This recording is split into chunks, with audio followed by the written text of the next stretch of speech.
I think that this particular game, I don't think, since it's a best of one and both sides are 0-1, I think they're going to go into comforts. I think they're saying, you know what, scrap the plan. We need to feel good about ourselves first before we enact our war plans. That might be the case, man.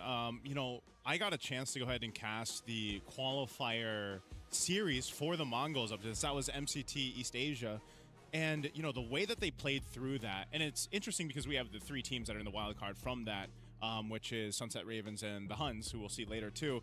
And the way that they kind of played it then seems to be already kind of different from what we've seen in a glimpse of today. And I'm wondering if that adjustment period for them from the time of qualifying now to the wild card has either honed in on some skills they weren't able to show in that qualifier, because I felt like it was a little chaotic, man. Honestly, when I was casting it, I was like, bro, what is going on in some of these games? Yeah. And it just felt so quick, messy, but like they pulled through. And I'm wondering again, now that you're in this position in the wild card, that's not going to cut it, man. Even if you survive the wild card, you can't hope to get to the main stage and play that way. So that's why it's crucial that for both these teams who have a very different type of experience in their own regions, in their own competition level, can they pull it together here? I feel like, just to summarize, it feels like quite a lot of teams, they're still desperate for that. They don't have that calmness to go through the storm, which is why we see forcing plays, sometimes make a mistake, but eventually it just works out. I do feel like the meta is kind of encouraging it. Like, oh yeah, you're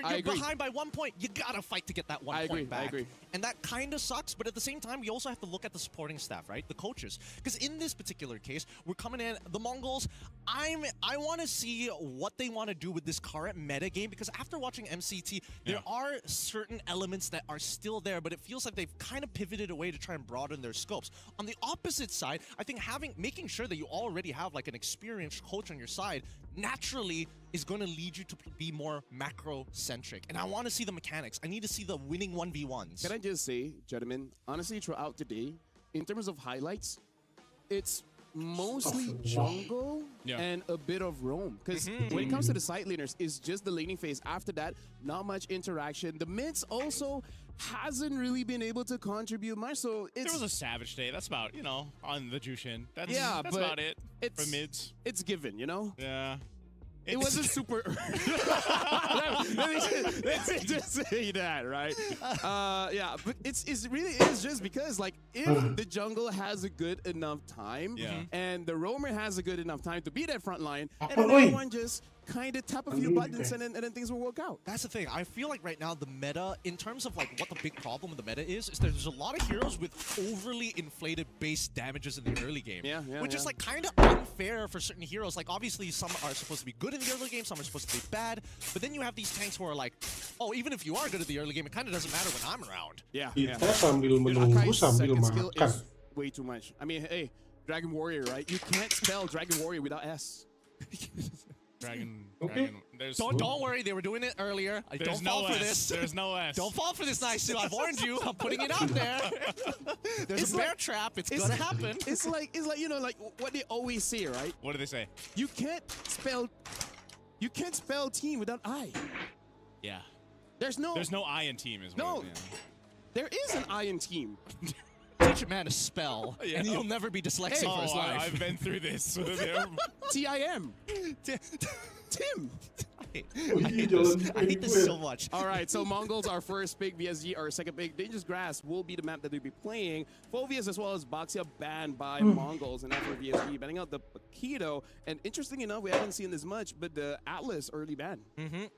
Which does kind of, at least for VSG, they're going to be like, okay, the last time we've seen this Atlas kind of ruin team fights, even when we have a lead. So we want to get rid of the Tempo Breakers out of here. I'm loving the Mongols getting rid of both the Boxia alongside with the Matilda, setting up for the first pick as Zushin gets banned out. Ooh. And Freya instantly gets picked. By the way, shout out to Kronos. He is saying Boro is the German Panzer, which is apparently like a shield or armor and something like that. So I'm looking forward to see him performing well, because so far there's no S tier roam in the wildcards just yet. Just yet.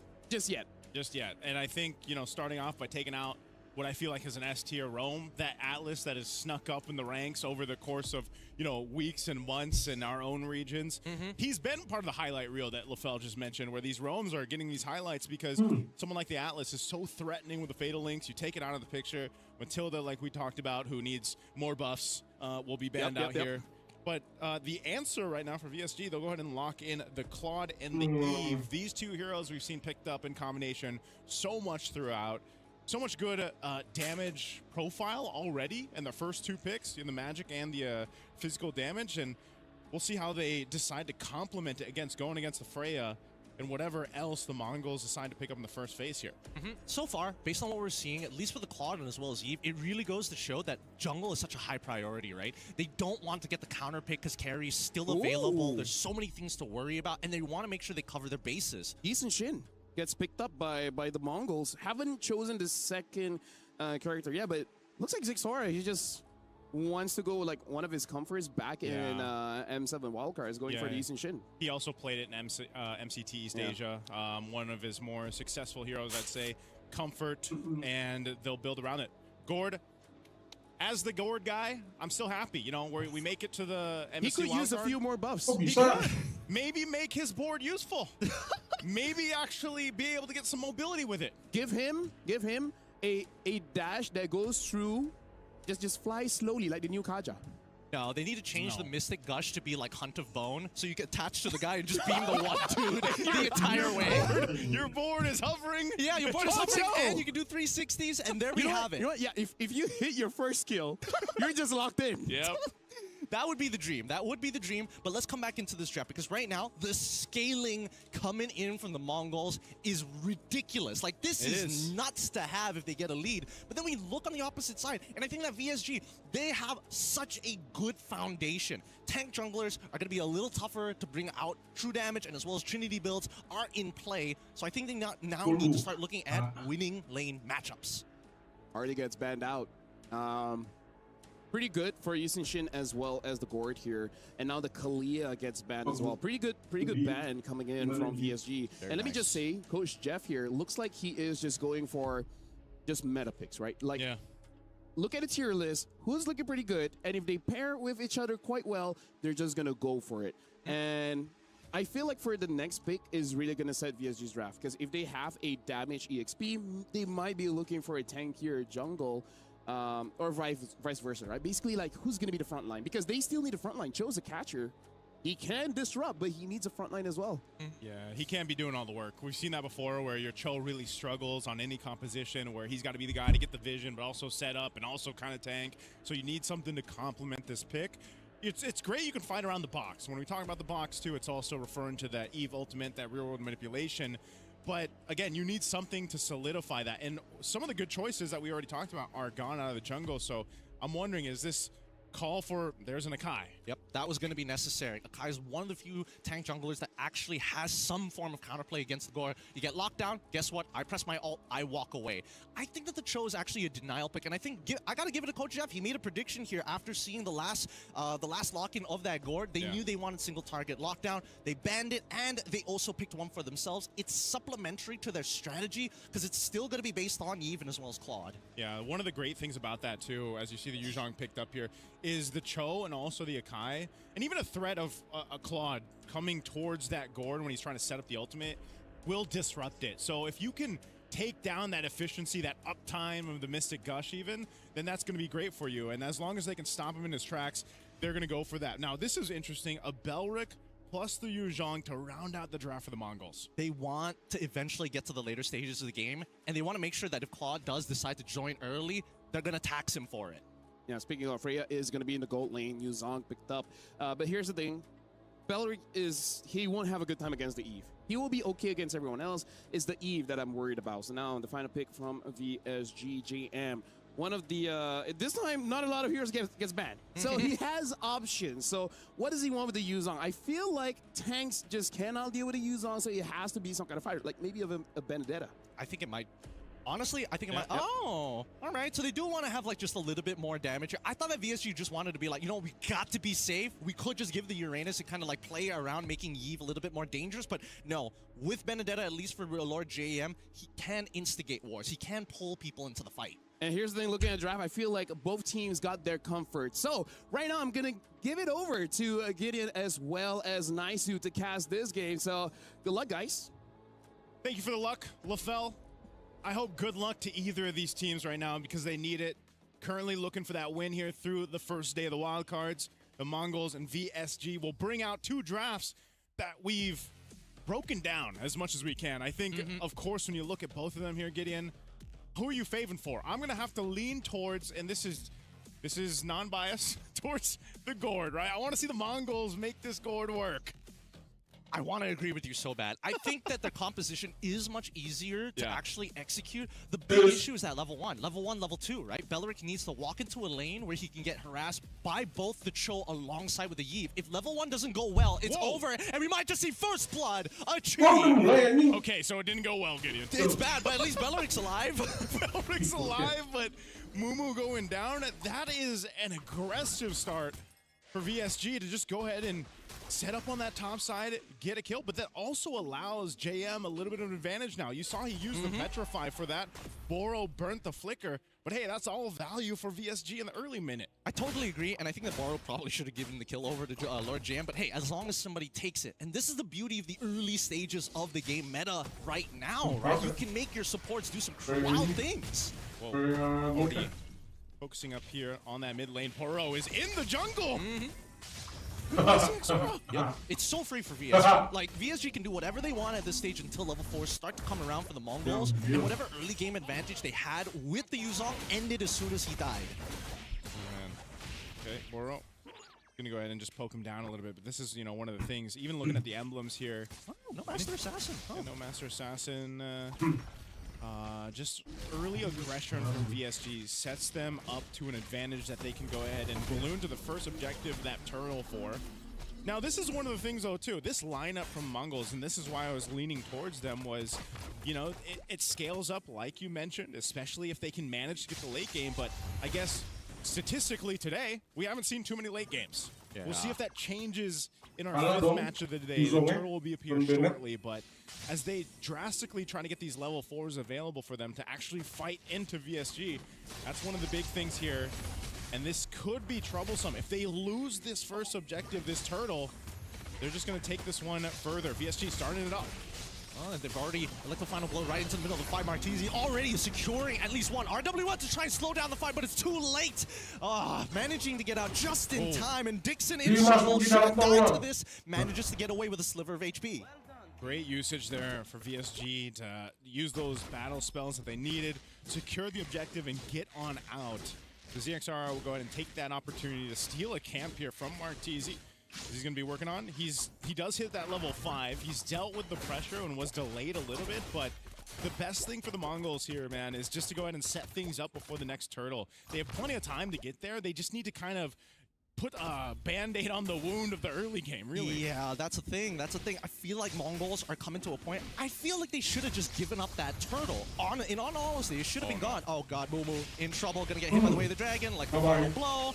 And Ox is just like, hey, enjoy the death screen. Just gonna head back down to the mid lane. Oh, man. This is one of the things why we were wondering, you know, with the Belleric pick specifically. You know, he's not level 4 just yet. They're gonna try to make a play. No, he gets countered instantaneously. The interception from Boro, and Martizi is just a little too good, and that heavy spin puts the final nail in the coffin. Oh, man, that's one of the things that I was just going to say about the Belleric. You know, you need that level 4, you need that Wrath of the Dryad ultimate. You really can't do too much before that. You know, you might get this little bit of a taunt with his kit, but you just fall further and further behind now. Look at this Blade already picked up for JM. If his damage wasn't enough early on, now at this point, that's an early power spike for a Benedetta. And that's why it was picked up in the XP lane. You know, some of those more tankier picks we're used to seeing in the XP lane, now we see teams and players specifically lean towards some damage dealers in that XP. So with a Benedetta, it just makes things worse for team fights for the Mongols. Not to mention that this one item power spike is off of 3 deaths, right? Yeah. 4 deaths, 2 coming from Mumu, another 2 coming from Zixora. It's just been a very tough time for Zixora to actually try and secure these neutral objectives. I really don't think he should be here, but let's see how this plays out as the heavy spin comes through. Zixora's out with the traces, Boro gets a good kick, and now Zixora finally gets the first steal of the game as JM takes him, Miyaki, and now they go for the back line. K takes one back, but it's not over yet. The final blow finally comes on up to secure one more. Martizi hits the dust. Oh, man, I don't know. I mean, it was valiant effort. Mumu's still here, though. They gotta stop. Be careful. They gotta stop. Why? Oh, man, and more. You know, at some point, you would imagine that when you're touching a hot kettle, you walk away because of the burn, but it seems like this team, they're feeling that heat, and they're saying, you know what, just the pinky. That's all I want. Other four fingers, we're going to walk out of here. Yeah, we're going to walk out of here. You know, at that point, I was thinking it wasn't going to be too bad, but then the Mongols got a couple more down. They also used a whole lot of battle spells, man, for that. So, you know, even if they convert a kill... Oh, hold on. JM? Ox is here now. I don't see the dive angle just yet. We'll see a response coming up from RTs, but the Wrath of Dryad's gonna lock him down. Zixora dodges with the traces just in time, and now Mumu finally getting Ox finally getting some revenge. Yep, that was clean. Good micro there from Zixora. I thought he was gonna go down. Good usage of the ultimate there from Ox. Feeling, I didn't think he'd actually be able to make something happen without the flicker, but then JM just came back for the fight. Ends up going down, so that is a sliver that Mongols needed to start the steps in the right direction to turn this game completely over, but okay. Oh no. Alright, he's got the Valkyrie. Ox is here now, but no ultimate. So there's no fight that they're going to be looking for. They just want to set up 20 seconds from this turtle to come up. And I like the way that VSG is playing right now. They understand we don't necessarily have to get the kills. Yeah. We just need to make sure we get your resources out. Because when we come to the turtle, so far Mongols have continuously said, yes, we will contest you, even at a disadvantage. And that's perfect, because now VSG can really fine-tune the planning to intercept them or get the battle spells early. Yeah, this might be what they're going for. Again, Boro could go for a pick before the fight even breaks out. Turtle is up now. Jigsaw are going to go ahead and grab down this bottom camp, but it's just going to be over to VSG, man. Not even giving Mongols a chance to contest that last turtle, but they want to fight. Dragons is out to slow them down, and unfortunately, Lord JM might be the first. He gets out with the eye for an eye, and now two locked down with a heavy spin, gets on with RWM. Now chunking through K. Explodes under the damage of Lord JM, but the gush is going to make sure one more comes down with Martezi gone. The rest of VSG looking to turn this fight around. The Mongols losing 4 members for a single jungler. Zixora gets out in the nick of time. 4 down for the Mongols, a tier 1 turret in the mid. VSG just got everything that they wanted and more. The rest of the team is going to come up here, but man, VSG is controlling the map. Talk about JM, the way he maneuvered around that, stayed alive, came back, got a kill, and allowed his team to fight. Oh, Mongols, they're angry. They want to fight. Dixon's in trouble. He's got no more mobility left. If he gets hit by any CC, he's in trouble. But luckily, he's got the rest of his team to actually go for the peel. We don't see any counter flickers on the opposite side. It's just not worth it for one man. Yeah, this is very disciplined of VSG, the way they've been playing this game in comparison to what we saw in their first match of the day here in day 1 of the wild card. So it's Mongols still. It's nothing drastic. Like when you're looking at in terms of gold, can they get back in this game? Surely they can. And it starts with setting things up into this first Lord once it comes up in about 40 seconds.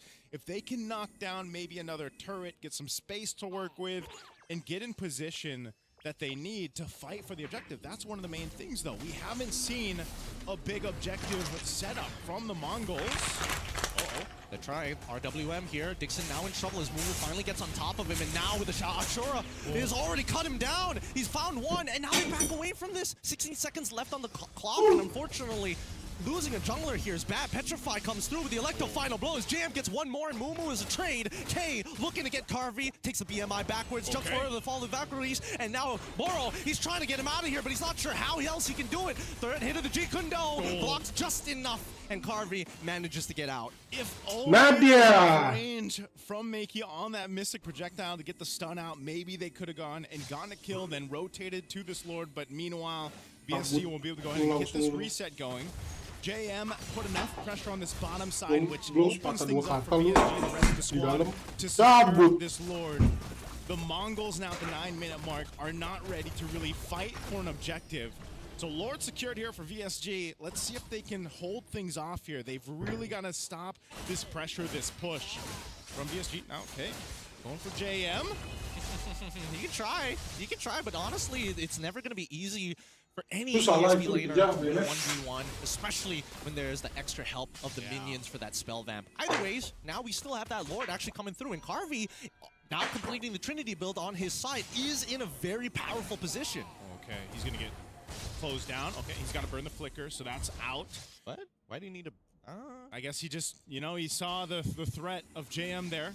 He doesn't have that now, so I'm worried on this pace defense. Oh, whoa, Boro. Oh, he finds a great kick as the RWM comes through. We do see that Mumu is in the back trying to make sure that Dixon can't actually play the game, but the RWM's done its job. Boro gets on out of there, and now they take 2 for nothing, and the Lord is here to crack open the holy shieldings. Man, what was he called? The Panzer? The Panzer of VSG? He is doing it in this game. The 3-0-9 right now in this Cho. This is a hero that you don't see work too often for certain teams. You know, you really have to be precise on this, and so far, it started off from the early seconds of the game, man. The early pickoff against Mumu has essentially made Mumu just sort of this vision in the sky. He hasn't been able to do too much other than provide that, and it all started off from the beginning with Boro scaling now up, and the rest of the team for VSG has gotten what they've needed. So a shield goes down in mid, they hold on to the top and bottom, but it's looking a little grim already for Mongols to even get close to contesting into the next Lord. They might be in the situation, Gideon, where they're just like, you know what? We've got to defend in the base. Is their composition good for that? I mean, maybe the Gord, he can clear some waves.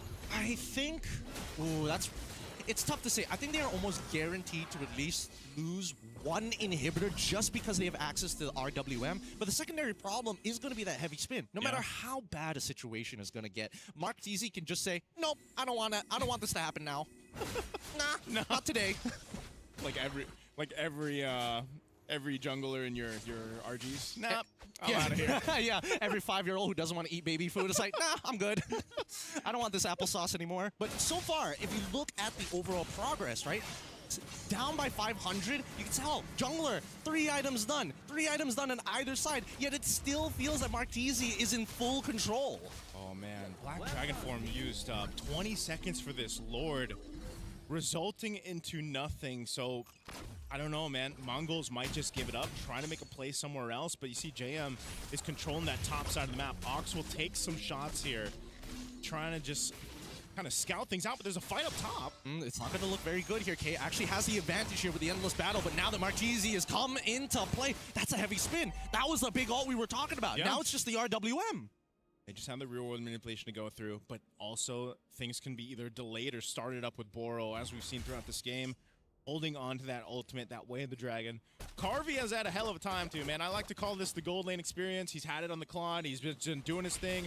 He's got the Trinity exactly when he needed. He's ready to fight if he wants to. And now Boro picks up an immortality. Oh, he flickers forward with the Raptor Giants. Catches Dixon, forces the flicker out. Ox out of there. RWM finally comes through. Do they find the trade? And it might be. Blazing duet from Carvey into the back line. Takes out 1 as JM tries his best. Flicker from K to get on top of Makey. Surviving with just a sliver of HP. But Carvey with the Festival of Blood holds down the line. A 2 for 3 trades. Xora gets the double. What just happened to VSG, man? I mean, I thought they were going to go for that fight, go for the Lord, but instead, it's the Mongols. Even down as much as they were, they still show some fight in them. And that just was not a clean fight that they wanted to take, but Makey picking up Divine Glaive now. We saw the preview of how much damage a Mystic Gush can pump out. He even flickered to try to capitalize on the kill. But still, it's something to be said that the Mongols stay in this game, stay competitive. Now, the rest of the team's going to be up here. You have to start to take note of the battle spells that were used out in each one of these fights. Lord coming up, they're trying to put some pressure up on that tier 2 top side of VSG's turret. Carvey's going to have to deal with this, but the Mongols have actually, off of that fight, put themselves in a position to contest. They just can't get set up here. Makey. Oh, no! The Petrify! It doesn't actually connect onto Makey! This might be the game changer here as they're trying to get out of here. Lord JM tries and is still going to recuperate, but that's shut down! How did that Petrify not connect? Hey, man. The Gord knew. Makey knew where to be, what to happen. They used the Conceal to initiate and counter punch VSG. You're gonna have to fight for this Lord though. Whoa. Okay, he gets brought down to a quarter of the health. Lord's gonna go for a reset. Oh no, okay, he's gonna get pinned down as Carvey's going for the backline, the RWM as well. Oh my god, he's gone! But he manages to take down Makey, which is extremely important, but there's no Mystic Gush. K, next up fall here. Good response from VSG. VSG, so good at managing the shape of their fights. Oh man, I'm so surprised Carvey survived there too. He picks up a winner crown. They brought themselves, whoa, CXora! Yep, he scaled 100 to 0. Carvey. I mean, I guess we gotta look back on who we're deciding on the MVP is gonna be, because goodness, I can't tell. So that was the XR saying, yes, he would like that applesauce. Ah, thank you. Sorry, one applesauce for me, sir. Please, extra mashed. Thank you very much. And Carvey picked up the winner crown, by the way, but I don't think he was expecting to get blown up like that. Well, to be fair, he didn't have his have his Purify, so he got stunned, and now Lord GM attempting round number 2 this time, making sure that the Petrify connects as they take down Zixora, shutting him down, and now the counterattack coming in from the side of the Mongols. They try their best. The Wrath of Dryads is only so good for so long. As 2 are down, we see the Mongols are desperately chasing Bar, flickering forward, taking him down, shut down for K. Man, maybe now they're going to go and secure this Lord. They've gone from fight after fight after fight, and the Mongols get themselves an advantage to work with. They have pretty much dissipated that, 3,000, 4,000 gold lead that VSG had minutes ago. That's great work from the Mongols, and now still, they don't want to put too much pressure on the Lord just yet. JM is still a threat on this Benedetta, whether he's pushing on offside of the map or he's trying to find an off angle to enter these fights. But they've definitely given themselves this opportunity now to either choose, do we push, do we put pressure against VSG on the off end of the map? Do we actually fight for the objective? It seems the better thing has been just to go ahead and go for fights. It seems like that chaos style of gameplay right now the Mongols showed in MCT East Asia is working for them here, at least in this matchup against VSG. I think right now, the game is about desperation. Whoever's more desperate is going to lose this, and VSG just need to stay calm. As much as Mongols have now truly enough damage to win these fights, if they can just wombo combo together, I think that VSG, Harvey has been showing some really good blazing duets. Yeah. He just needs to walk alongside Lord JM. Their interception, their initiation, if they can get that down, I think this game is done. All right, there's a long wave up top pushing here. We'll see what VSG does. That's why this time is being dragged out for this Lord too. It should be able to manage. Oh no, Jam. Half health on this. Ox is up on the front side. Bound Shocker up there available. Ox holding it down as long as he can here. Oh, he drops the Wrath of Dryad. Heavy spin already coming through. Black Dragon Form just trying to disrupt, trying his absolute best, but now the backline getting attack as K takes out JM. He's gonna give his life up to Carvey, but somebody needs to get this turtle. Sorry, get the Lord. They secure it, and his Sora is out. Man, that was really messy, but really difficult to tell who truly was actually getting an advantage. Both sides, you could tell. They both wanted the Lord, and then they both decided to fight, and then they realized, you know what, let's go back to the Lord. Wait, hold on, maybe we go back to the, hold on, here we go. You know, it's like one of those moments where it's like, but I will say, amidst the chaos where I feel like the Mongols really thrive. Oh, Dixon? Does he have traces? No! Oh, he flickers forward for it, and he gets him. That's going to be another hit onto Dixon. Man, the death timer's getting long. Yes, sir, and that's a tier 1 falling down mid. Tier 2's most likely going to be next year for VSG. Desperately trying to hold on to these base turrets. They've controlled the pace of this game. We've entered the longest game so far for MSC Wildcard Day 1. Approaching that 18-minute marker. They've got a Lord coming up top. They're ready to knock down on some of these base turrets of VSG. But it's, again, the Mongols thriving on this chaos that they like to bring to the table. Why? Mystic Gus just kind of thrown out there, just saying, hey, I am a threat. He'll have it back up here in a bit, but the Lord is going to go ahead and punch into this turret. Oh, flicker. Wrath of Dryad's already coming through, and they get Carvey off of it. Mark Deasy tried his best, but unfortunately, the forced auto attacks lost his life.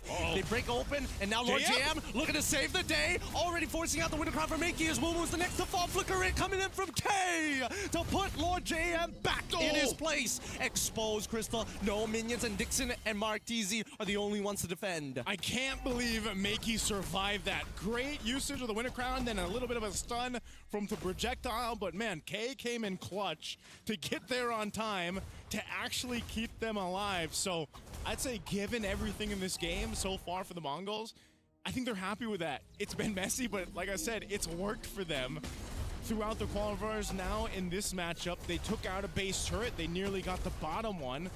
This is where they want to be. This is, I feel like, where the Mongols thrive the most in competition. They've already downloaded the information that they need, and now VSG just can't do whatever they want. Yeah. Without their advantage, these picks become less valuable. Now that we're in the later stages of the game and a missing inhibitor on that top side, luckily the Lord is spawning on that side. Brother, you have to remember too, if our viewers out there missed the initial set into the game, Mumu got ganked. He died early on, and that's usually when teammates are like, all right, GG. they type GG right away. That would have been me. Yeah, he has it.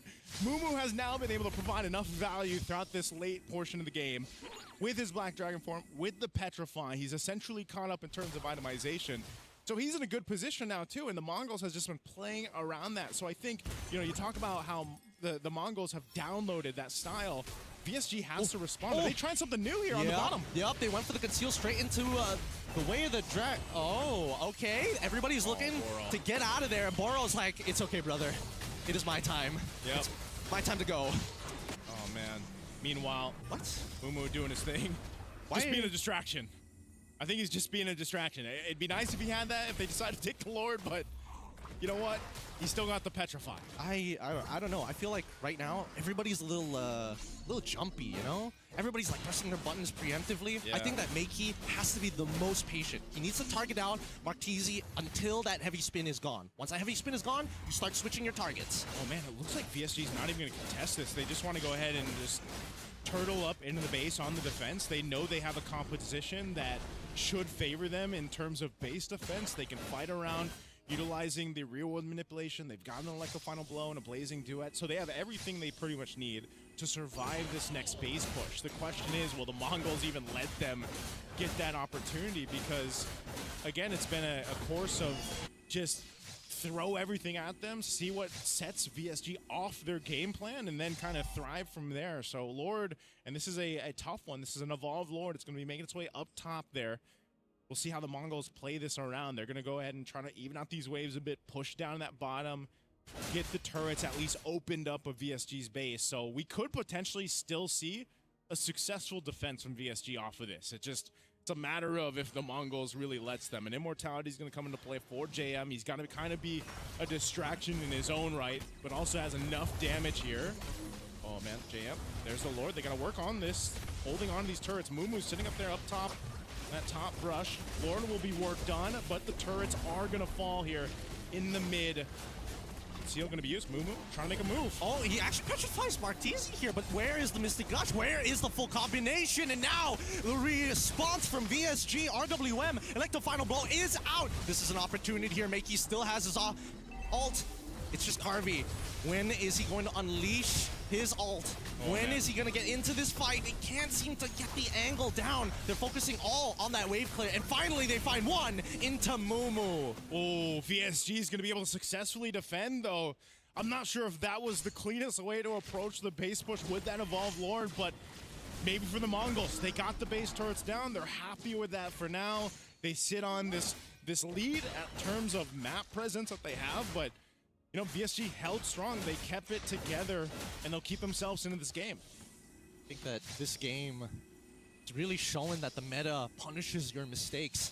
That's why a lot of the players are so antsy, right? Yeah. They don't want to be the person that causes this team to go bad, especially with the lead that VSG initially had. I think this is going to be a crushing loss if they don't take it back. But Mongols, it's a different story.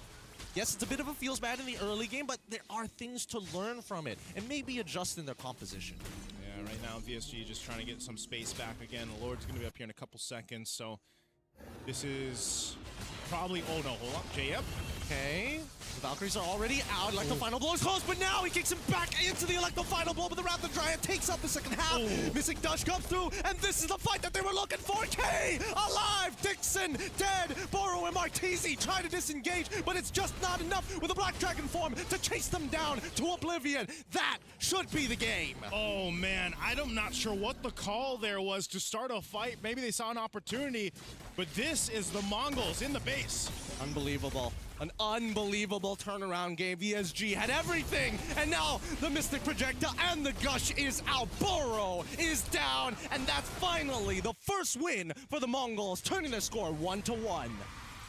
They fought hard for this win here. The Mongols deserve that win after the early game pressure that was established by VSG.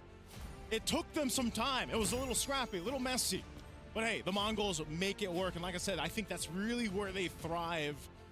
And maybe that'll be enough to get them another win in their next matchup. But right now, This is a little grim for VSG, sitting at where they are in the current standings. Yeah, unfortunately for both of these teams, as you can see on their faces, yes, a couple of smiles, but nothing really truly excited to be about. There's still more games, and the way that they won, and unfortunately for VSG, the way that they lost, it's gonna leave a mark here. They're gonna have to reset for later. Yeah, that was tough, man. I mean, again, I feel like they had what they wanted, you know, with part of that game. Yeah, and sometimes it hurts to be right. Yeah. Because just now talking to Mercury and Brigida, we're like, oh, this is going to be the long game. And it was. And in the pre-show, we did say that it feels like for the teams here, they're playing with desperation. And that's what we saw coming in from both teams. And that's the best way to describe that very last play, right? They saw an opportunity, but it's just one of those situations where if we make the decision fast enough, they won't be able to punish us. Unfortunately, that's not the case, right? They went in, some miss abilities, and then it's just like, yep, you're just vulnerable. You're gonna die there. Yeah, it's Even the Claw walking straight into that Mystic Gush. yeah, he walked right into it. And they expended some of the battle spells and some of the defensive items that they had in the base defense. So Yes, I'm really yes. interested on like what the Everything call was used before it's needed. So they're Yeah. like, let's go in without all of these things into this fight. You know? And Lord was coming up in a couple seconds. Well, that's the thing. I feel like that's why I don't want to say this is a matter of experience. It really just goes to show that there are high stakes in the game itself, right? This early game coming up for VSG, so good. Initially getting the first blood on that top side, immediately looking for the steal, and on top of that, Martizi is really great at counter jungling with the rest of his team. I think that Zixora was always down, like almost trying to get a level above him. Yep. But in terms of raw gold, like Martizi was doing phenomenally well. Yeah, he was, man. I mean, throughout this game, I feel like VSG, it was supposed to be theirs. I mean, the way that the early pressure was established, Carvey having a hell of a time, man, just farming up, rocking in the Trinity early on when he needed it.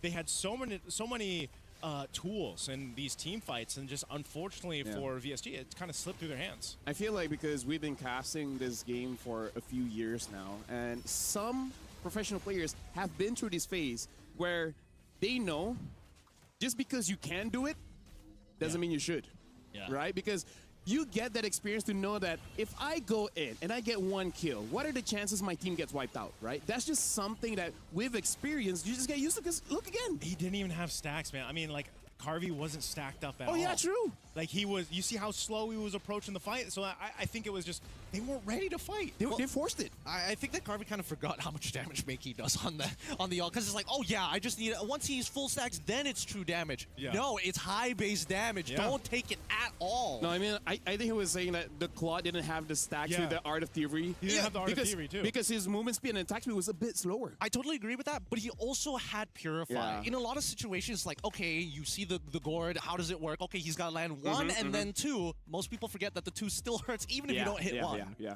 I mean, this is just one of those situations where, like Nice said before we start the game, is like you can have your warm-up game one, right? But don't bring some of that into game number 2. But with that being said, that was game 5 of this wild card. And as predicted, that's the long word. We'll be going for a short break, but when we return, it's game number 6. We'll see you guys then.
Hello to all my bang bangers. We have arrived here at EWC 26. This is MLBB Wildcard. My name is Afel. Alongside me is Naisu as well as Gideon.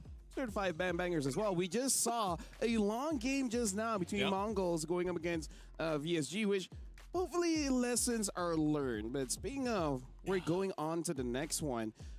What are chances Hans against Falcons that goes for a long time as well? What are the chances? Well, I think honestly the chances are a little bit lower. At least we know from the Falcons side. Like, this team has been to wildcards before. They've done this run. I don't think they're going to be looking as desperate. But keep in mind, both of these teams currently with a score of 1-0, they're looking to be maybe the favorites to actually move on to the next stage. Yep, this is an important game for both of them. I think I'm going to have to go and say, too, you know, as we get a good look at still meta here from the Huns, there's something that can be said about Mongolian gameplay like we just saw. Now, for Team Falcons, I think one thing that really stands out for them is they're notoriously known for being really strong in best of ones, which is obviously this matchup. And also, they are probably the team, I want to say, with the most, let's say, chemistry. They played in multiple international tournaments, their own regional tournaments together as a team, and I feel like that could be maybe an advantage against a team like the Huns. Yeah, looking at the Huns and looking at Bankai, we really got to make sure that we look out for his Arlet. He wakes up the Arlet early and looks like he's able to win the lane and honestly make it very easy for still meta on that Hirara, making it so that no matter where you go, Hirara, you will get a kill. And not to mention, it's a synergistic composition, right? And I think that draft pattern needs to be attacked. And that's where I'm looking at these Falcons, right? If there's one thing I know about them and what they're really good at, those best of ones. These guys are dangerous. They've taken some big names in our scene just because of a best of one. Now, here's the thing. We still remember back in M7, when Matilda was a meta, they were using it, right? So, Hans, does this mean that they have one less ban because they have to ban out at Matilda? And imagine if they don't, and Falcons just, whew. They just get it. Yeah. I think we're going to see it banned out, just like we did in the previous match. You know, you don't want to give it over to a team like Team Falcons, and you know the way that they kind of play, the way they maneuver around the jungle, I think is. Troll already got so many kills on the Atlas. If he gets the Matilda, at that point, even the junglers be like, you know what? Do you want to use the retreat? I mean, like, do you want to use the Sky Piercer? Sure. You know, like, we trust you, Troll. We trust you. You'll do anything for us. It's tough to say who's going to come up on top of this, especially with the level of play that we've seen from either one of these teams. Yeah. Speak. Okay. I was distracted by you, man. You sounded like Gideon for a second. He's great at mimicking my voice. We worked for way too long. Way too long. But speaking of, do you think that, you know, maybe they've got a couple of words to say next? Hold on. Here's the thing. I want to see Eterna talk right now because looking at it, looks like she is with someone from the Hunt. So let's throw it over to Eterna and see what she can get from this interview. I'm definitely with someone special here, LFL, because I'm here with Still Meta. Welcome, Still Meta. Hello, everyone.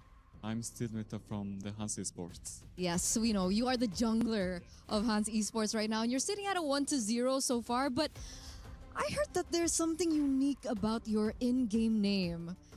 Can we talk about that a little bit?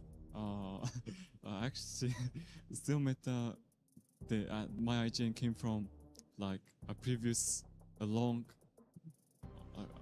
one. It was before it was Link Still Meta, and I just decided to put away the Link part. Yeah. Okay, so you eliminated the Ling out of the way. Why? Do you not think it's meta anymore, or what's going on? Link wasn't meta anymore. Okay, so Ling's not meta anymore. He has still meta still, but are you gonna change it to Hirara still meta maybe? If I could, maybe I should do it. Maybe, but I think the maximum character limit is just won't allow me to do it. So.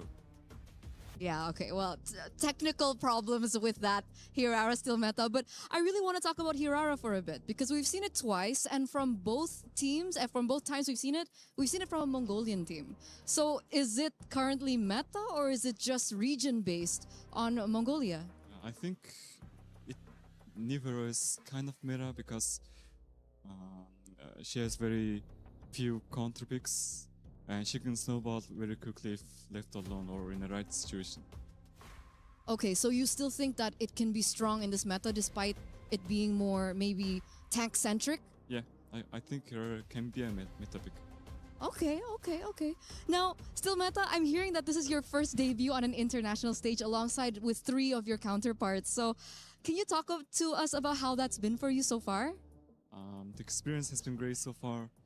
First time in Paris too, and love the atmosphere, love the people, love the staffs. Thank you, everyone.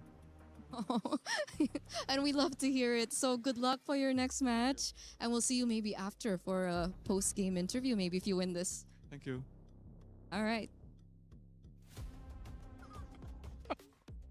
I love it. I love it. Rachel, All right. we love you, man. We really love you. Hey, can I ask you guys a question? Sure. Who would your hero still meta be? I would say, for me, Grok. Grok? I would put Grok still meta. He's been meta though. Yeah, but you know.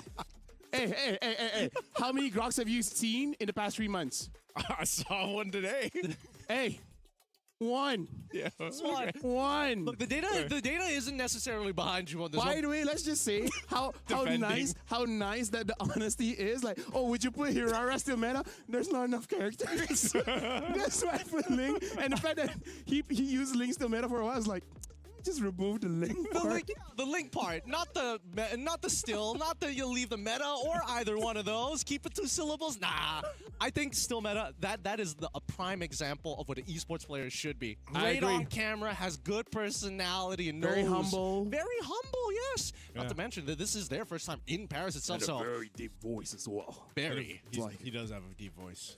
Love the atmosphere. oddly of the soft, staff. oddly soft spoken. Soft but deep. Yeah. That's not what she said. We finally found That it. is a very difficult one. You know what? You deserve some kind of prize for that. We finally found one. We found some counterplay Historic moment. in Paris. in Paris. All right, let's get into the draft here because as we were talking about Matilda, instantly the Yep. Huns are like, hell Nah. Nah. Hans first pick and then Falcon second pick. We're playing on Broken Walls, which I believe we haven't played a lot of Broken Walls. They might even be the first time for this day. Oh yeah? Yeah. Man, eventually we're There's gonna been have a to lot get of dangerous grass. Yeah, we're gonna have to get a stat for that. You know, by the time we get towards the last couple days of wild card. I just use my brain and my intuition. Both can be wrong, but with confidence, people don't care. Liquipedia editors just like, God damn it, I gotta actually look at the games now. I can't just listen to Hirara ban, them. by the way. Very good. That's It does not scream meta, which, by the way, it looks like Paquito or Freya might be left open. And I think that Paquito, it's gotta go. Actually, right? you might be onto something here. I'm more afraid of the Freya just because of that constant pressure. Paquito, it deletes you, but you don't stress about it too much, too long. I think it only gets worse at this point if we do see the Phobius end up getting banned out here, but it's looking really, really scary. This is one of the few times that we're seeing quite an open draft overall just Yeah. because of this Hirara and Matilda ban. yeah. That's respect, basically, and that's, you know, imagine in day one, it's like you've already got this amount of kind of stats and knowledge for these teams competing today that is going to dictate the draft here, that Jushin will be banned out. So that's going to be taken care of. And now for this next portion, let's see where we end up going here. Last ban will be the Freya that Team Mena wants to take out Team Falcons. Now first pick priority on the blue side. Where are we going here? Atlas as your first pick, what a different opener. Okay, it's been picked 4 times so far here at the Wildcards, but it is a big game changer, especially. Now, here's what I find very interesting. During our regular season, prior to the patches, we saw Atlas starting to come up and resurge into this meta. And it's only because the Jushin was such a big problem. And then I think, you know, most people started to figure out, hey, Jushin is actually more situational than Yeah. she is a must pick. Is this the world we're in now, where Atlas first priority blue pick? I think not. I think this is just an outlier. Because I feel like maybe it really is just because there's not a lot of roam picks for the Huns, right? I mean, like, there's a lot of roam picks in general, right? We got Cho, we got, say, Gata, we got Belric and everything like that. But specifically for them, maybe they do have a bit of an issue in the roam pick in the sense, like you said, nice, not everyone can use the Cho. You really need that precision. Yeah. Here we go. The Paquito gets locked in. We already see Valentina alongside Claude. A very strong opener here coming down from Falcons Mina. But that Paquito, there are answers to it right now. Okay. up against this too. We'll see if the Huns want to go ahead and lock in their favorable jungle pick if they can for Stillmeta, or they just kind of want to hold on to that. XP could be an option too. I think Fredrin and Paquito would be nice, no? Fredrin and Paquito. And, you know, you can catch the Claude with the Fredrin. Yeah. Or just be yeah, there you go. Just one shot him with Paquito. That's all you need. Yeah. There's Paquito. And have two just very good-looking guys with a squid machine. Yeah. Fair enough. Yep, Fair enough. I there had you to go. think about that for a moment. I was like, should I give this to you? Yep, you're pretty accurate on this. And overall, when we look on the opposite side, I think this is the best response that they have. Oh, you're going with this big counter engages. Oh, you're looking for these big engages. Heavy spin. Always going to be a good answer, and you even have counter engagement when you see that Valentina start stealing some big ults. Yeah, I miss the days when it was Hurricane Dance, but you know what? That's neither here nor there. Really, you want to say 1,000-pounder every single time you see body Dude, slam? no, I do like that. I do like that. 1,000-pounder is great. 1,000-pounder was great. Yeah, what do you mean? That is like at least top 10. Yeah. Top 10? Yeah. Skilled it, yeah. Okay, all right. We'll go back to the worldy days. Worldy! That's also not bad. Yeah, it That's was fun to also shout. not bad. I was going to say it was fun to shout Hey, Worldy. hey, It wasn't. Bro, Netherrealm. Okay, All right. I think that one's fair. All right? Yes. NetherRealm. Cold Altar. Imagine how sad every caster in the world would be Yeah. when they change What do they the way change? of the dragon. Oh. That cannot be changed. Yeah, that's too much. That's too Blazing much. Duet cannot be changed. I was going to say, Blazing Duet and Way of the Dragon are probably the two. You can't change it. Yeah. You can't change it. For sure. But looking at the second half of the bands, right? It's, You know what they can change? What? Incandescence. Incandescence? Yes. Gushing. Yes, You Gushing can't Ultimate. change that. I'm okay with changing that. I think incandescence is fine. No, You know but what I would change it? What? Dash again. I think that's what they should change Arlet's Vengeance. They should literally call it Dash again. I'm not even joking about this. Like, it's already conflicting with the battle spell. That was great because I messed that in play. I'm always like, incandescence. There he goes. Yeah. In Malay, Yeah. it sounds like ikan dances, which means a dancing fish. Because ikan means fish. Yeah. Dances is dances. Well, Gushin's not that, so. Either way, right now, fourth pick for Falcons here with the Arle as well as Povey has been banned by the Huns, and then the Gord as well as the Hire being banned by Falcons. By the way, the carry is still open if that is something that the Huns want, and I feel like they got enough lockdown to give space for that carry. Yeah, oof. The Hylos. Makes the carry look a bit more juicier. Yeah, it does. Or Obsidia. It does, but at the same time, I think that the Glorious Pathway is just a means to kind of slow down the Huns, right? It's. I feel like this is more of a battle of tempo than anything else because there's very clear indicator on who's holding the gun and who needs to pull the trigger. Yeah, well, the Team Falcons knows that the Huns like to play that. That's why I was saying, you know, this chaotic kind of play style that Mongolian teams show, the Huns thrive in that too. And based on the first three picks, they would like to fight. So if you want to slow them down, whether that's with the Glorious Pathway or any of the other tools that you have, for Team Falcons, it works great. Last two picks, though, it's not going to be the carry. The Mozkov comes through. They'll take some utility themselves, working with that real-world manipulation as the Eve is also picked up. I kind of want to see the Yu Zong. However, I'm not sure whether Falcons has enough practice on that.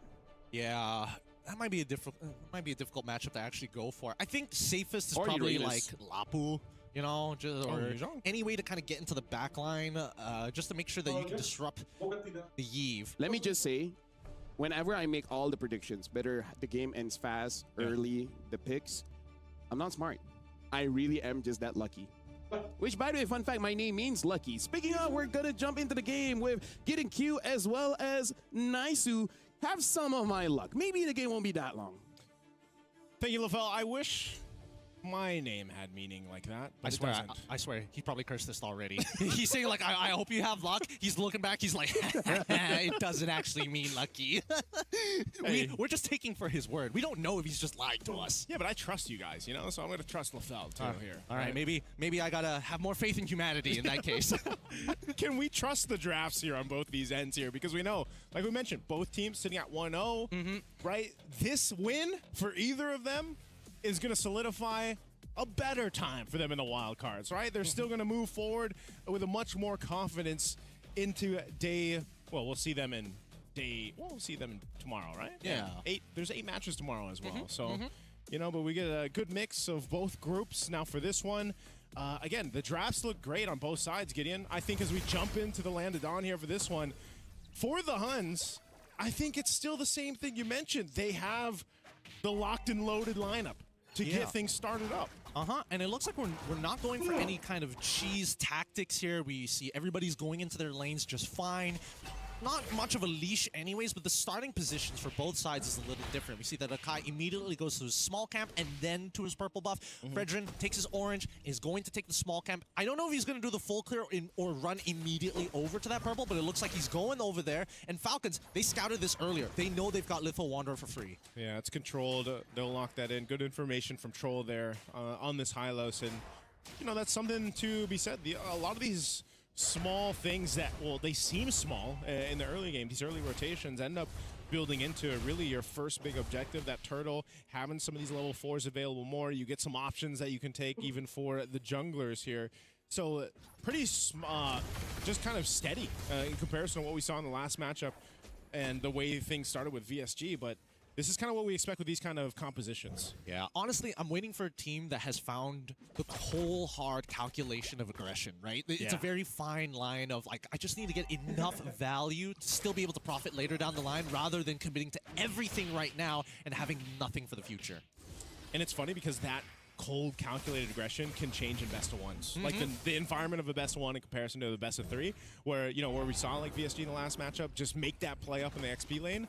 That can work in the best one, but hold on, Turtle. Talking about plays here, the Black Dragon form is already out to zone out Still Meta, and as well as Kenny, they should be able to get this, but big catch, and Still Meta is able to steal the very first turtle of the game. Petrifies it out, and Sanji does not connect on enough, as Boyette finds first blood, Fatal links to catch onto 2, Troll, it manages to get 1, and Boyette gets the next. Well, amazing for Still Meta to get the turtle amidst all of that, but they lose 3 bodies over to Team Falcons, and that 2 of those went to Boyette here on the Akai, the jungler that we've been talking about that has just kind of risen in the ranks, and now you've got this advantage you can work on. You're going to get a little more tanky build up. You can see him still in the camp too over here against Still Meta, so he'll have a little bit of an advantage in terms of level, but also gold and XP and building into the items that he wants here. So this is a great start for the jungler of Team Falcons, but also the rest of the squad. It just seemed like the Huns went for that turtle fight. It didn't go their way, and they had the lack of the damage. Oh, look at this. Look at this. Still Meta making a very interesting call here. He noticed the rotational path from Boyette took a little bit longer than it should, so he now knows that the top side is actually wide open, and walking into it and they seeing that orange buff, they know that Akai is still by purple buff without actually having to see him on the map. Yeah, information given here. Nonetheless, though, you're still going to have Boyette go ahead and grab both his buffs. He's still going to maintain a bit of a lead in terms of XP against Still Meta, so this is why I was saying, with these kind of compositions, the way they want to fight is just, all right, go back to your lanes, do your thing, set up for this next turtle. You got 30 seconds, and if they can make a play, they'll try to go for it. I do think that Huns honestly could have kept on invading on that top side, but right now it's a little hard to risk, and I think that Falcons are looking to find at least a bigger advantage before they start imposing their will on to them. For now, Huns, despite being 0-3, need to see them actually find that pick. Okay, Still Meta still behind a bit. Oh, Troll is in position. Where's Pathway? Right, the stun already lands, and now the heavy spin as well. There should be a free pickup for the side of Falcons. Instantly, that's the pick that at least for the Falcons they're looking for, and now Sanji look to extend that lead just a little bit longer. Fortunately, the passive coming up from Atlas, going to find that stun up, but now it does mean the Black Dragon Tail is going to be jumping back in. Sanji, can he finish this off? Unfortunate, but Coffin is the one who finds it. Here comes Paquito in the middle of 3 men. Really thought that he was going to make a difference there. Yeah, that's unfortunately he couldn't use up his Bunkai. His Bunkai falls. He even burned the Flicker, man, and the turtle goes over to Team Falcons. They're looking to take more from the jungle of Still Meta. Glorious Pathway for Troll to get on out, disengage, and there's no buff there for Still Meta. And look at that, Boyette really taking advantage of every little opportunity. He knows that it's too difficult for Huns to 100 to 0 him, so now he's really playing with these timers. This is the cold calculated aggression that I like to see from Falcons. We're going in, we're taking everything. And they can do just that. Lockdown here. They got him. They found another pick onto Bankai. That's probably the worst target, but at the same time, super influential for someone like Sanji. Now he has control and the free tier 1 on bot side. I guess at this point, a target's a target. You know, for Team Falcons, you might as well convert something, make it happen. Like you mentioned for Sanji, he controls this lane. It's his space now. He can get that turret if he wants to, and he'll rotate up towards his top side now. Meanwhile, I'm still looking for the Huns. Where can they turn this over? I mean, Team Falcons hasn't done anything fancy. Look at this. They built themselves a 3,000 gold lead. They've got 7 kills in favor for them. They're starting to scale up, get some of these crucial items locked in too. They've set themselves up for cruising up to that first Lord after they control this turtle here last one in the game, which should be theirs. I'm not expecting the Huns to go for a fight, but if they decide to, if they actually decide to go for this fight, it might be on the whims of, can we get a multiple Fatal Link setup going? Do we have Yuki ready and locked and loaded to join this fight? And can Bankai even provide damage? This is what the Paquito's known for, but when you've been kind of stalled out, shut down in the early portion of the game, the damage for Bankai and this Paquito in general isn't going to be exactly online. Not to mention that it's also been nerfed as well. So it's like, as much as you want to like dominate the lane, he did that. Bankai was like, yeah, I'm winning in the lane. I died once. I guess nothing is happening anymore for the rest of this game. Right now, I think that Huns, their composition has all the tools, but the level of execution needs to be so high, right?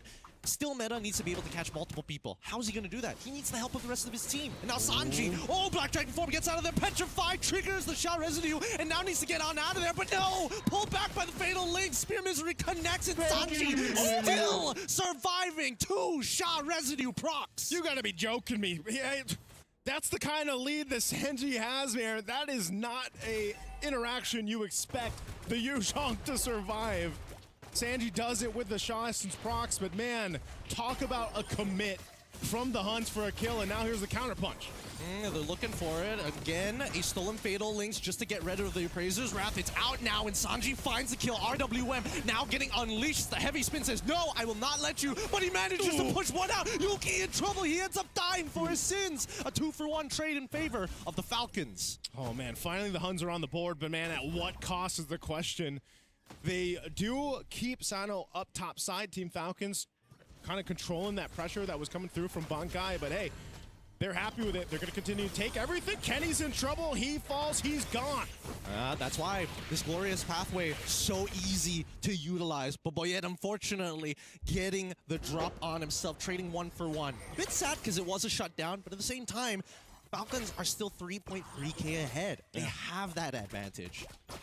I think when we have to start to kind of take note of where the Huns turn it around again is playing into a Moskov, having Yuki online, which he still needs plenty of time with, you know? I mean, taking a look at the items here, he's almost to the Trinity, right? You've got your Golden Staff and Corrosive Scythe already. I mean, even across from him, Sano, they're pretty much neck and neck, but the thing is Team Falcons, the rest of the guys are able to provide so much value in these early team fights, and they have ultimate control around objectives is what makes them such a threat. Oh, no wonder Sanji lived. None of them had anti-heal. Yeah. So far, it's only just the glowing wand here. Dominance Ices, well, and as I said, Bankai unlocking the Shinkai right as we talk about it. Probably like, hey guys, we need some anti-heal after that interaction. Like, I think this is the time, you know? We can't let Sanji dunk on us again. All right. With the Lord in play, I think right now Falcons have a mega advantage on this, but really, what ult does Cuffin have? He's got the Fatal Links in here. The glorious pathway to slow them down, and here it comes. Oyu tries to pull in the middle. The spear connects. Are they going to do anything about it? No. They disengaged. They understood. This is not the angle. Moskov will get a T2 on the top side, or at least attempt to in the meantime. Not enough time to actually get the turret down. It seemed like the Huns had that setup in play, but again, I think they lack the damage and they know it. This could be a little risky to stay on this side of the map. They know that Lord was already going to secure it for Team Falcons. Right now, they're looking for a pick. Gonna make this attempt. Troll, he can tank all the damage. Look at him, he's actually gaining more health as he's walking forward with the glorious pathway. He's able to take out Kenny, no problem. The rest of the Falcons going to start chasing them through. Sano just absorbing the damage. But now they actually go forward, flickering forward with the help of Cuffin to pull into a double kill. Sanji gets him underneath the tier 2. Oh, you in trouble. The Shaw residue allows a triple for Sanji. As I said, I don't know. Oh, what? Spear thrown out? Okay, you don't jump into that. You don't do the thing. You don't jump into that. Come on. Okay, he's got to deal with the Lord there, but I was saying, I think they overstayed in the mid lane, and then you see them lose 4 guys to Team Falcons collapsing down on them. So the Huns get caught in a bad situation after the Lord was secured, and now they're going to have to hold on to this base push from Team Falcons, who's locked and loaded and has everything that they pretty much need to take down potentially some of the base turrets. They might not get a game win here just yet, unless they completely decimate the Huns for a wipeout. That could happen with the amount of power that this lineup has. Lord is at half health. It was done some damage by Yuki earlier on. Shields are still up, so this should clear it out. Does get the charge in, though. Shield still intact. Yeah, managed to kill it just before it triggers. A little weird with the animation, but that's totally fine. Oh, in all 5, the RWM comes out, and look at him. Troll just standing there. What are you going to do about it? Revitalize is keeping up, but the counter, RWM, and the Fatal Links on top of him. They're in trouble. They're too deep in the enemy base. Sanji able to break one. Petrified comes through. Kill still meta as Yuki takes Sanji back. Sakno, at the very least, able to at least get something. Kenny. Might get a little bit more. Almost gets it. Hey, Conceal, OU, trying his best. On top of Sano. All right, connects it. And now Yuki in the middle of the fight. Loses all of his HP, but is trying to survive. Boyet gets the trade, and now Cuffin just can only watch as his friend tries to Beyblade out of there.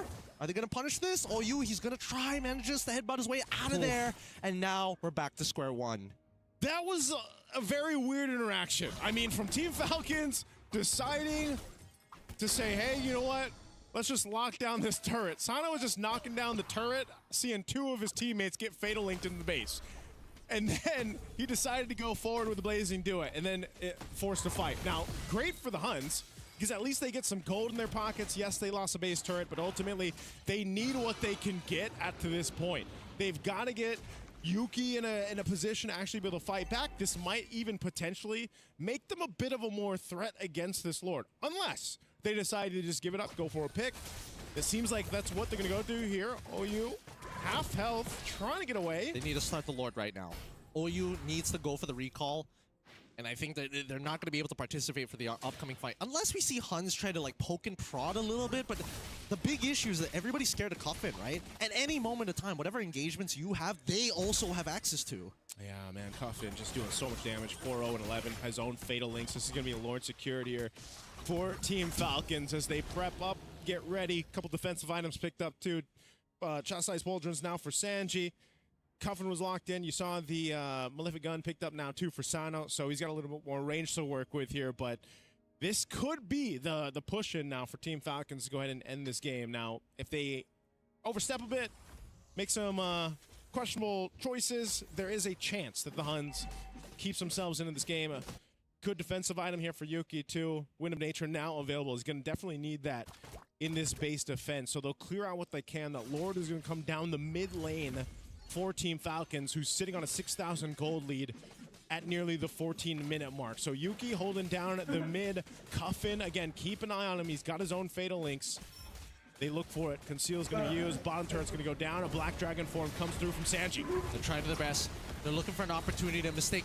Glorious Pathway is already down. Revitalized as well. RWM is being unleashed. Purify coming in for Genny. Just make sure he lives. Cuffin in trouble. He dies. Yuki now might have an opportunity, but the turnaround is just a little good as well. Sanji ends up losing his life. Still meta heals perfectly. Kenny and now Yuki with the frontliners will have to work together as I get one more in Boyet. A flop coming in from Falcons Mina. The Huns will make it happen on the base defense. Yuki staying alive is so important for the Huns. And now they've got some momentum to work with. An orange buff going to Yuki. They're ready to take down at least the tier 1 in the mid lane here. But Team Falcons, 6,000 gold up earlier, now diminished down to 4. But it's the threat of Yuki and still meta.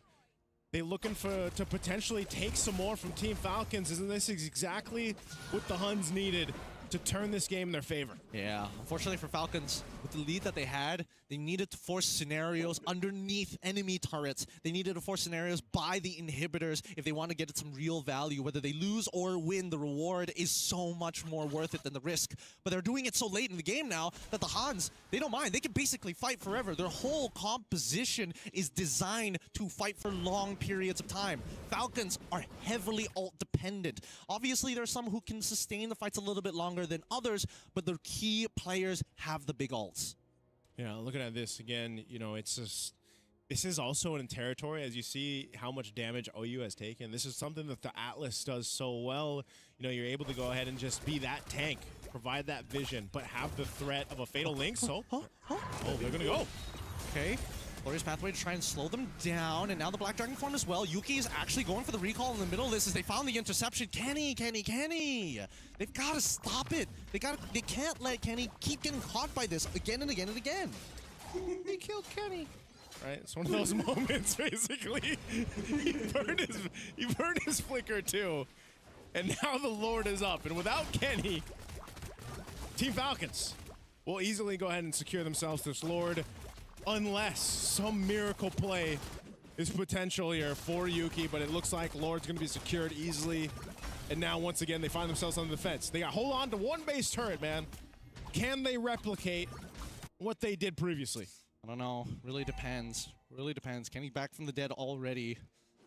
Now they're going to have to defend this. I think they should. They've got the wave clear, right? They have the wave clear, They've got Bankai to slow down waves. They've got OU to slow down waves. They've got Kenny as well as Yuki as the main wave clearers. I think Falcons, Boyette, he's going to have to try and make a... Oh, okay. Now he can't make a play. He's literally lost all of his health. He's got the Guardian Helm, to be fair, so he's going to start healing up soon, but I don't think that's a very healthy amount. Oh, Lord's already going to be worked on. They're trying to hold on. Oh, the counter play. Heavy spin to knock him the opposite direction. Great play from Boyette as the RWM comes out there looking to go for the end game, but no, the fight is still happening. Can somebody hit the base or something? Because what we're seeing right now is too much. Sano out of there, swaps items, and now Cuffin able to finish off the rest. Sano, please. Okay, loses his immortality. He's coming back up. The wave is there. Nobody hit the base. Oh, and it's a shutdown on Sano too, and the base is still up.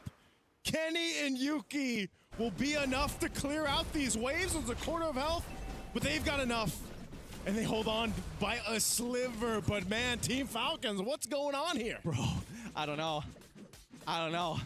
I'm feeling lucky to watch this game already, but so far, 21-11, we are getting a high kill count so far. Hey, I know we're the 30 gang here on the desk, but we didn't have to represent it with the current KDAs. Hey, that's a total of 32 kills overall in this game. Are we the 30 gang? Hey man, last game, how many kills were there? There's like 39 to 42, okay? I'd rather keep it to 30 gang than 40 gang. Eventually, we might still be here. Let's look at this replay here again. This is what we're talking about though, man. Bankai goes down here. Team Falcons has a Lord at a quarter of the health. They could try to lock on this base, but they get Fatal Linked. They have their own Fatal Links, and it was just a mess to try to push into that base to get the win. Sano could have just walked to the left a little bit, hit the base, and it would have been over. Yeah. It would have been over. But they wanted to extend this. They wanted to extend this. And now, let's see at the current state of events. Because so far, despite everything that has happened, and despite a little bit of a throw from Falcons, it's not the end of the world. Some teams don't have inhibitors. Other teams still have all their inhibitors. Yeah, that's the advantage they have, man. You know, but the Huns, the way that they're playing, I think even without their base turrets, Gideon, they might surprise us still. Team Falcons, they have a clear advantage from this. Lord's going to come up in 20. They should have a clear green light to the Lord to secure it. But I'm wondering up to this point, too, as long as Kenny is able to stay alive here, he's so integral to the Huns' fighting potential. Because everything we've seen so far hasn't been this clear-cut team fight from the Huns. Yes. It's just been this, oh my goodness, everything is happening. Let's make use of what we have and also punish the mistakes that Team Falcons have been making. This might be the first time that we actually see this team fight break out. Team fight might not. Well, should it be forced just yet? Taquito's a little late to this fight, and Falcons are gonna go for the reset. However, top side has already been set up for a bit of a slow push. So it's kind of a 50-50 here because the position of the Falcons is on the southern side. Oh, they're there. Conceal's coming through on the backside. They're going for Kenny. It might be a big pick here. Oh my goodness, they cut the escape routes off, and Troll has an insane path. Still bet against the Lord, and now the rest of the team is gonna lock them out. Bankai in trouble, he goes down, loses immortality and Troll, holding on to 3 members as Kenny is looking for Sanji, who manages to get back out. No, it hits, but they want to continue. They don't go forward. They're gonna kite backwards towards their base. Oh man, still meta. Getting that Lord is the clutch moment of this game so far. They secure that. Team Falcons lost Troll. Mind you, he tanked so much damage. And the Huns did everything they could to protect Kenny this time. But I'll tell you what, with this Lord, this Evolved Lord marching towards the base of Team Falcons, the Huns are in a position to go ahead and knock down some of the turrets. We'll see how they play this out. Team Falcons want them out of this side of the map, out of the jungle here. This tier 2 turret mid lane, though. Yuki's got it. He's going to go try to knock this down. RWM! Oh, the Blaze do it coming in from Sano might just be good enough here. Oh, still not enough. Yuki able to push him back just in time. Kenny in trouble losing his immortality. But the Blaze route is good. Yuki finds Cuffin. RWM coming out from Kenny to take down Sanji. So close, but unfortunately not enough, as the base might just be in some trouble here. Huns, they are backing wait, actually Falcons, they're backing off. This entire time, the Lord has been pushing. The Lord has just been slow pushing himself, walking his way to the base of Team Falcons while that team fight broke out that they decided to go for. And now the mid turret, it's going to be knocked down here. They're trying to hold it down. Retribution used to clear it out, but now Lord will charge up top. Yeah, but now Revitalize coming out of Troll. They need, Yuki is dangerous. They cannot take the piercing damage here. Boyette's going to have to try. Slow things down. They should be able to clear out this Lord. No issues, but now Heavy Spin comes on through. Focus on that Lord. They lose out on Boyette. Blazy doing this already out. They're trying to clear those waves, but Yuki says, no, I will not make the same mistake. The Huns turn this around. Yuki won't make the same mistake. Just dashes on forward, locks on the base. The Huns again, just like from the last game, they were in the depths, and they crawled out of it in this one to get a big win for them, setting themselves apart against Team Falcons in this one. What a game from the Huns. This was a very interesting BO1 between the Falcons as well as the Huns. If they decide to give up on their professional careers, they can become scriptwriters, because they could have made one hell of a movie with just that game. Dude, that was a game, right? It looks like the first batch, it was all just Toms. Now with the 30 gang here, it's all about a comeback. What a game. What a game. And let me just say, Yuki, with that kind of performance, usually the follow-up to that is to get an email where it says, are you willing to relocate? Are you? Yeah, right. Hey, I just want to say, too, thank you for getting my reference. Yes, you know, South Park. Hey, they got Kenny, man. They got Kenny.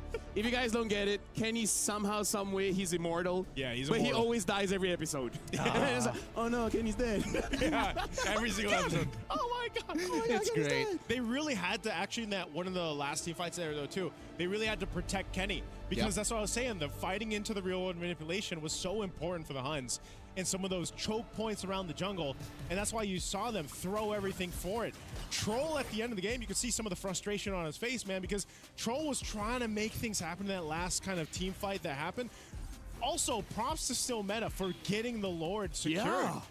That, like you said, that was the clutch moment, right? If he didn't catch that, they might not be able to end the game then and there. Yeah. And let's talk about the good defense that the Huns had over and over and over again, where again, it just kind of feels like for Falcons, they're forcing, but they're not forcing the right things, right? They're forcing unnecessary attempts. Like you say, Gideon, just move a little bit to the left, attack the crystal, and this game might have been over. Okay, but I feel like that was the point of contact, right? But before that, as they're trying to creep up on them to actually go for the heart strike with the knife, they're losing fingers, right? Like the Boyette is just taking unnecessary damage in these moments. And I feel like the Falcons totally forgot how Moskov works. It's like, oh, maybe we should just stand in one straight line. Oh, no, the penetrative damage. Oh, who would have guessed? Hey, let me stand behind the Lord. I'll be fine. I'll be fine. He will tank it for me. Why am I taking damage? Why is this not being blocked? Dude, Yuki just straight up became John Wick at the end, right? Yeah. He was finding some really insane tactical vertical angles to like somehow hit Sano, Yeah. forcing him to like BMI in really awkward spots. And you know Yuki's like, no, I do my own stunts. That's basically it. It's so insane that Hans were able to come back from this game where there are really so many ways for Falcons to actually just say, all right, GG, go next. Yeah, and is that going to be the story for the next two best of ones? One team is going to control, like, what, 14 minutes of the game? And then, And then all of a sudden, a comeback story.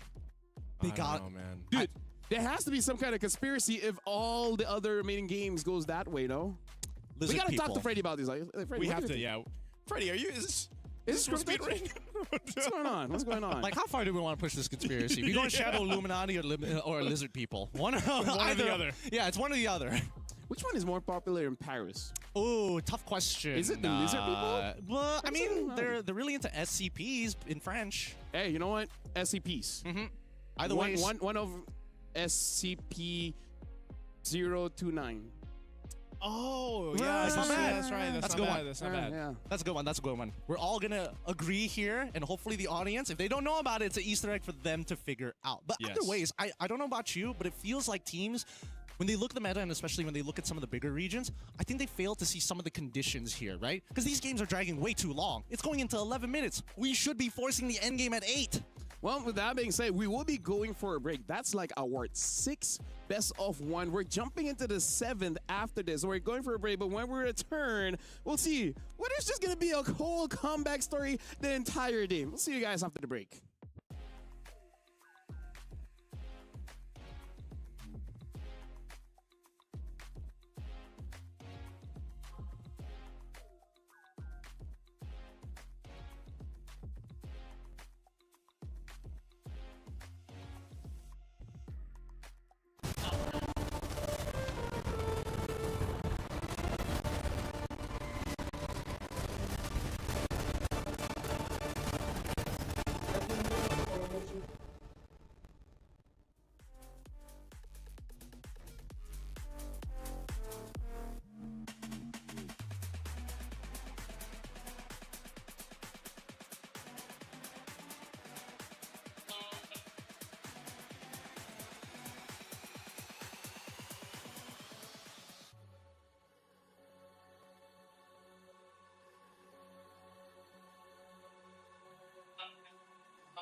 Mana? Kan depan, jangan plastik.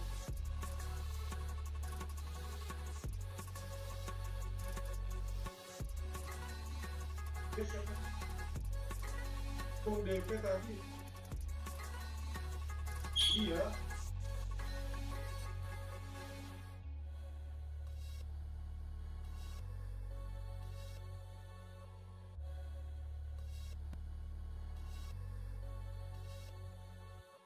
Oh.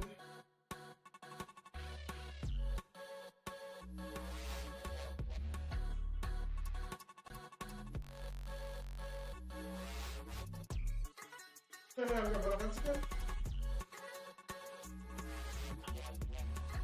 Ah.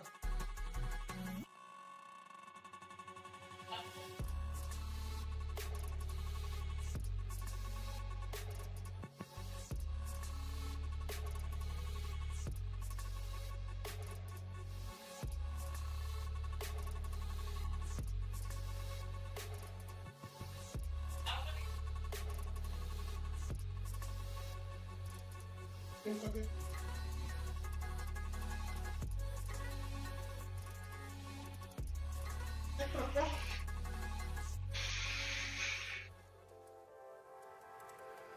Kalau gitu,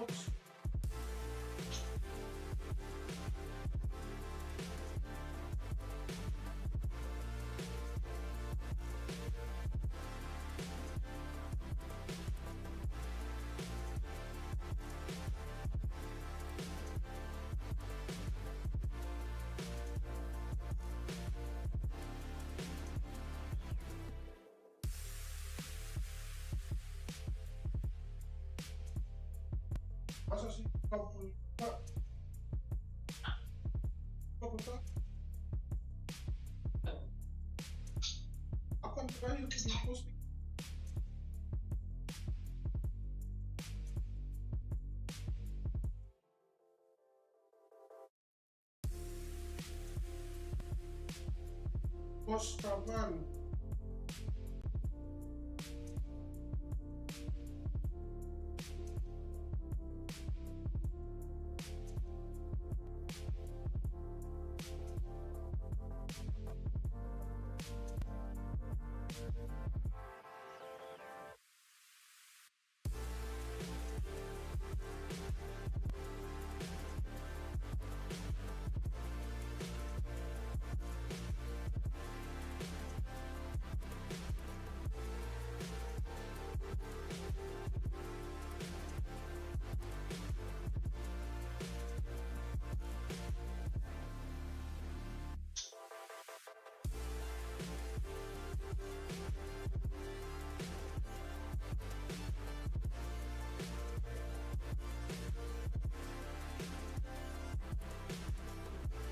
Tem.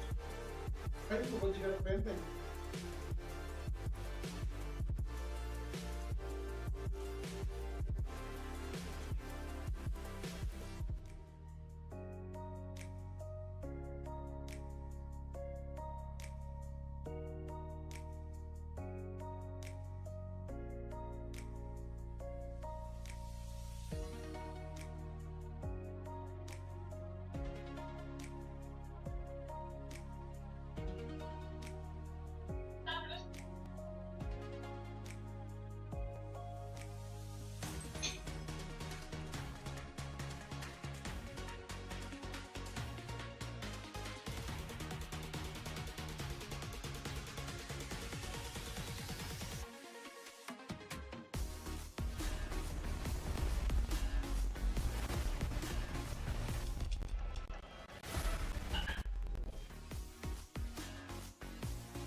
Now, what are the chances the next game will also be a comeback game?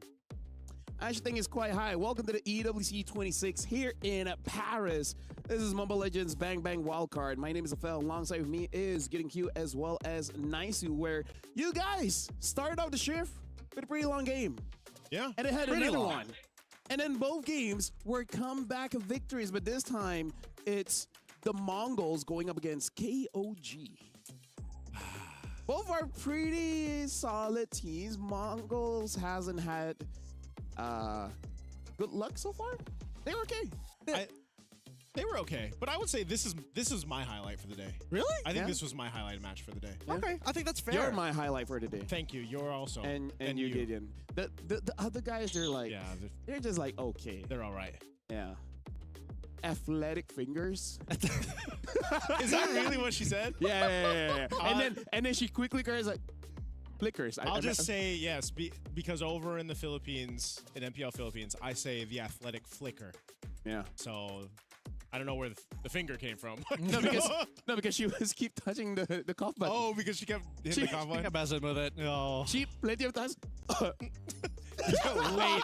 It was late, wasn't it? But then she got the timing at the fourth game. Hey. Honestly, speaking about these timings, I think that so far, as much as this is your highlight match for KOG, I'm pretty excited for Thailand actually like coming back to the international stage. And yes, you know, 30 gang plus 30 gang over on the opposite side. 32 represent. 32 represent.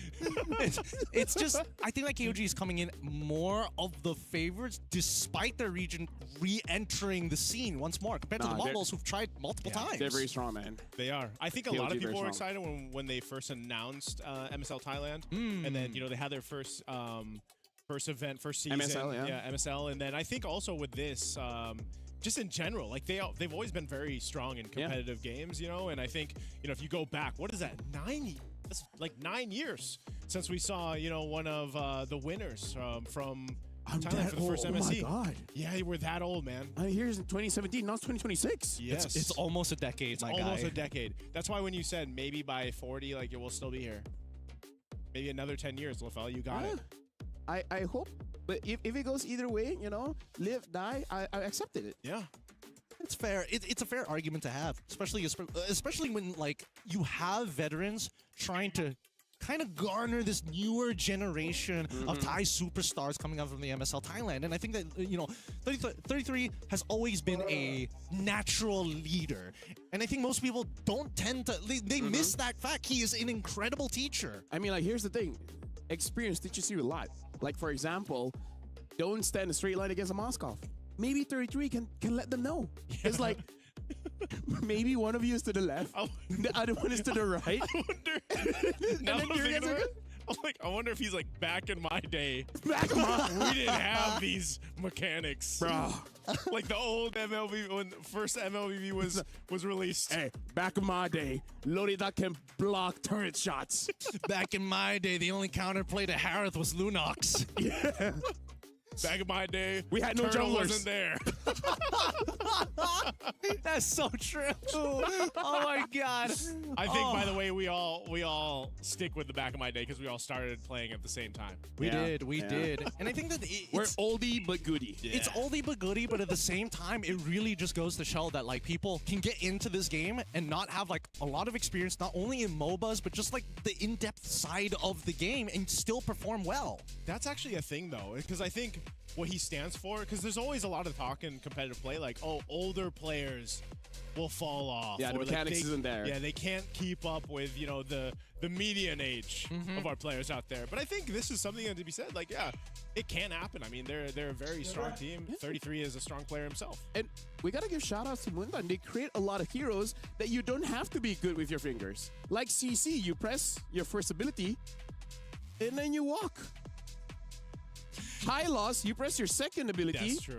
Who would be the and easiest then you hero? walk. Who's the easiest hero? How can it not be high loss? No, I mean, like, let me tell you. How many clips online where Beller can go AFK and he get kills? Ooh. So Because I of his think- passive? I think, Yeah. yeah. I think it's subjective, you know, like, in terms of no skill, like high loss, CC, you know. Some would argue Zushin. Yeah, but you know. all the mains of those heroes are going to argue and say, no, there is definite skill here. Fine, let's talk about the hard ones. Argus. Yeah. Till they changed his ultimate. Then you don't even have to press you don't even have to press it anymore. I don't know. I feel like Argus has AI installed. he does. Honestly, Jarvis. Honestly, that might be the next generation of the of MOBAs in the future, where you just teach AIs to battle each other, right? But either way, I still think that right now in the current game state, it's just the entry level is good enough for a lot of these younger players, but it's great to have these veterans to kind of solidify good fundamentals. And that's what we need right now in a meta that's so aggressively fast. You know, imagine one day yeah. they made Ling. After you use your ult, you press one ability, say the second skill, And you do all four dashes. I knew it. I already knew this was going. And he'll change his name back to Ling Stillman. Anyways, right now KOG is going to be the first pick, batting out the Arlet instantly. Mongols batting out that Matilda. And it looks like both teams are taking their time a bit, discussing on what to ban out. Especially because we've seen quite a few games already coming in from both. KOG, if they still continue banning out all the EXP laners, maybe it's not specific against VSG. It's just like 33 needs a bit of help. Is he somebody who needs that little bit of, I mean, possibly. I think there's definitely an angle there. But also, like, Arlet, I kind of get, right? The way that the Mongols have been playing, and especially with so many picks up, not only the Baxi alongside with the Fredrin, it just feels like Arlet is kind of a no-brainer in these senses. KOG ban like they're from red side. You know what? That's true. Yeah. Oh. Right, it makes you think. Yeah, I'm sitting here thinking about that now. Does that mean that they only have one linear line of play? Let me just say this. Every time I think 33 will pick up the CC, he does. Is it so it's first pickable? No. Let's see if it gets banned here. If it gets That's banned. smart. That's smart. That's smart. That's smart. Well, Yeah, one step yeah. further. Gotta go one step further every single time here. It might get banned, it might not. But I mean, even though, like, we've seen what the Mongols are capable of doing in a turnaround. You think about how much they were able to go ahead and hold tight, even after being pressured in the early game against VSG. That's one thing that is a threat in. Wait, this has to be first pick KOG. Akai. It has to be. Fredrin was the last ban? Wait until they lock it CC again. CC first pick. Nah. I mean, like, you already banned out the Boxia as well as the Fredrin. If you Yeah. first pick the Akai here, yeah. Perfect. So they find their angle. 5 times picked already, and this might just want to be the first few times that we're seeing, hey, some side is going to get a tank jungler. You're going to have to figure out a way around it. So now, in terms of counterplay, sometimes we see Eve Claude I would here, say Eve Claude probably. right? Like, that's the safest opener. Yep. Is there something else that we have to consider? I mean, they're showing Jushin here, but then Atlas is... Oh, wait, never mind. They pick up Atlas. This is a slightly different opening compared to the Yves Claude. Yes, it's like, again, they're generally safe openers, but definitely, you can see that the Mongols, they're going to be playing for team fight. Like, very clearly team fight. So KOG Eve Claude? I think With the Akai, Eve is okay. Yeah. Could work. Eve is pretty good against the Zushin. And then Claude's just a cool guy. Claude's just the guy right now. He's the guy in He's the the gold guy. Yeah. There's not much He's the poster boy he for is. marksman. Currently. Yeah, I think it's has to be. Oh, all right. I don't like the fact that teams are like, oh, we see Atlas, that just means we gotta go for the Valentine, because now it allows Mongols to actually double up on... Oh. Valentina Cho, though. Oh. Very interesting. What were very they going to interesting. double up on?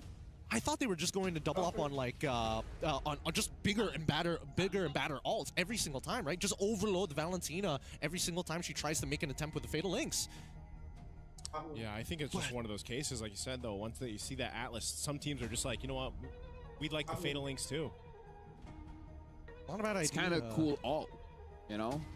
It's a sick alt. Yeah. Yeah. But this is genuinely concerning, because with the way that both teams have kind of opened it up, and you can tell that KOG is like, yes, we are team fighting, but we also want to make sure that you have to take Purify so we get the Cho first. Then Harith gets locked in on the opposite end, and now it's like, what do you do? Let's bring the question. KOG, do they ban out the Yi and Shin? That's one of the winners for Mongols. I think banning out the Yishin is necessary. I think there's also an argument to also ban out the Phoveus. Obvious. But then I'm wondering too, what does ZXOR end up playing if the because the Baksha and Fredrin are already out, and we're most likely expecting the Base YSS ban. Yeah, so it's like, what is ZXOR going to play here? Are we going to potentially see him pick up? The Amon. Might be a bit I hard. would say maybe that. Maybe is there still room for a Harley? You know. I'm gonna say what my mom always says. There's always room for Harley. Your My says that? mom has a very weird saying. just roll with it, you know? Okay. She's an OG as well. She plays as well. Yeah, yeah. Let's just say that. Yeah.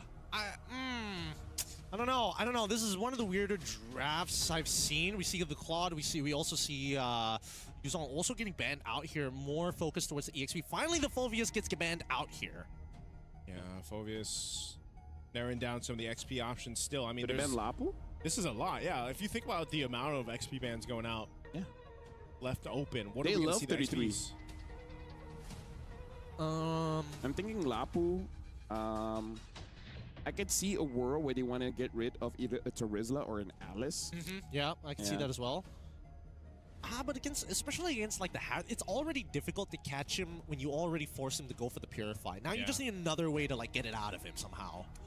Oh, yeah, So he's a YSS, Shin, yeah. That's what we expected. Yeah, as we expected. Yeah, kind of narrows that choice for ZXOR. Again, there's a lot of bans here towards that XP and the jungle. Harara, I would say that they are going to run it back. Not bad, not bad. Here's what I don't like. What do They you not like to pair Hirara with skill-based damage dealers. Yes. Before this was Granger, now it's Harvey. Harvey is stronger than Granger, yes. But I would always prefer Carry or Moskov. Anything so that you're just buying enough time for the basic attacks to come in. I agree, but also I think that in this particular circumstance, they needed. I feel like their mid laner. If it was Yves, it might have been a little bit better because then you can proactively set up a scenario Maybe where even a Hirara could Kimi. go for a clear, or even.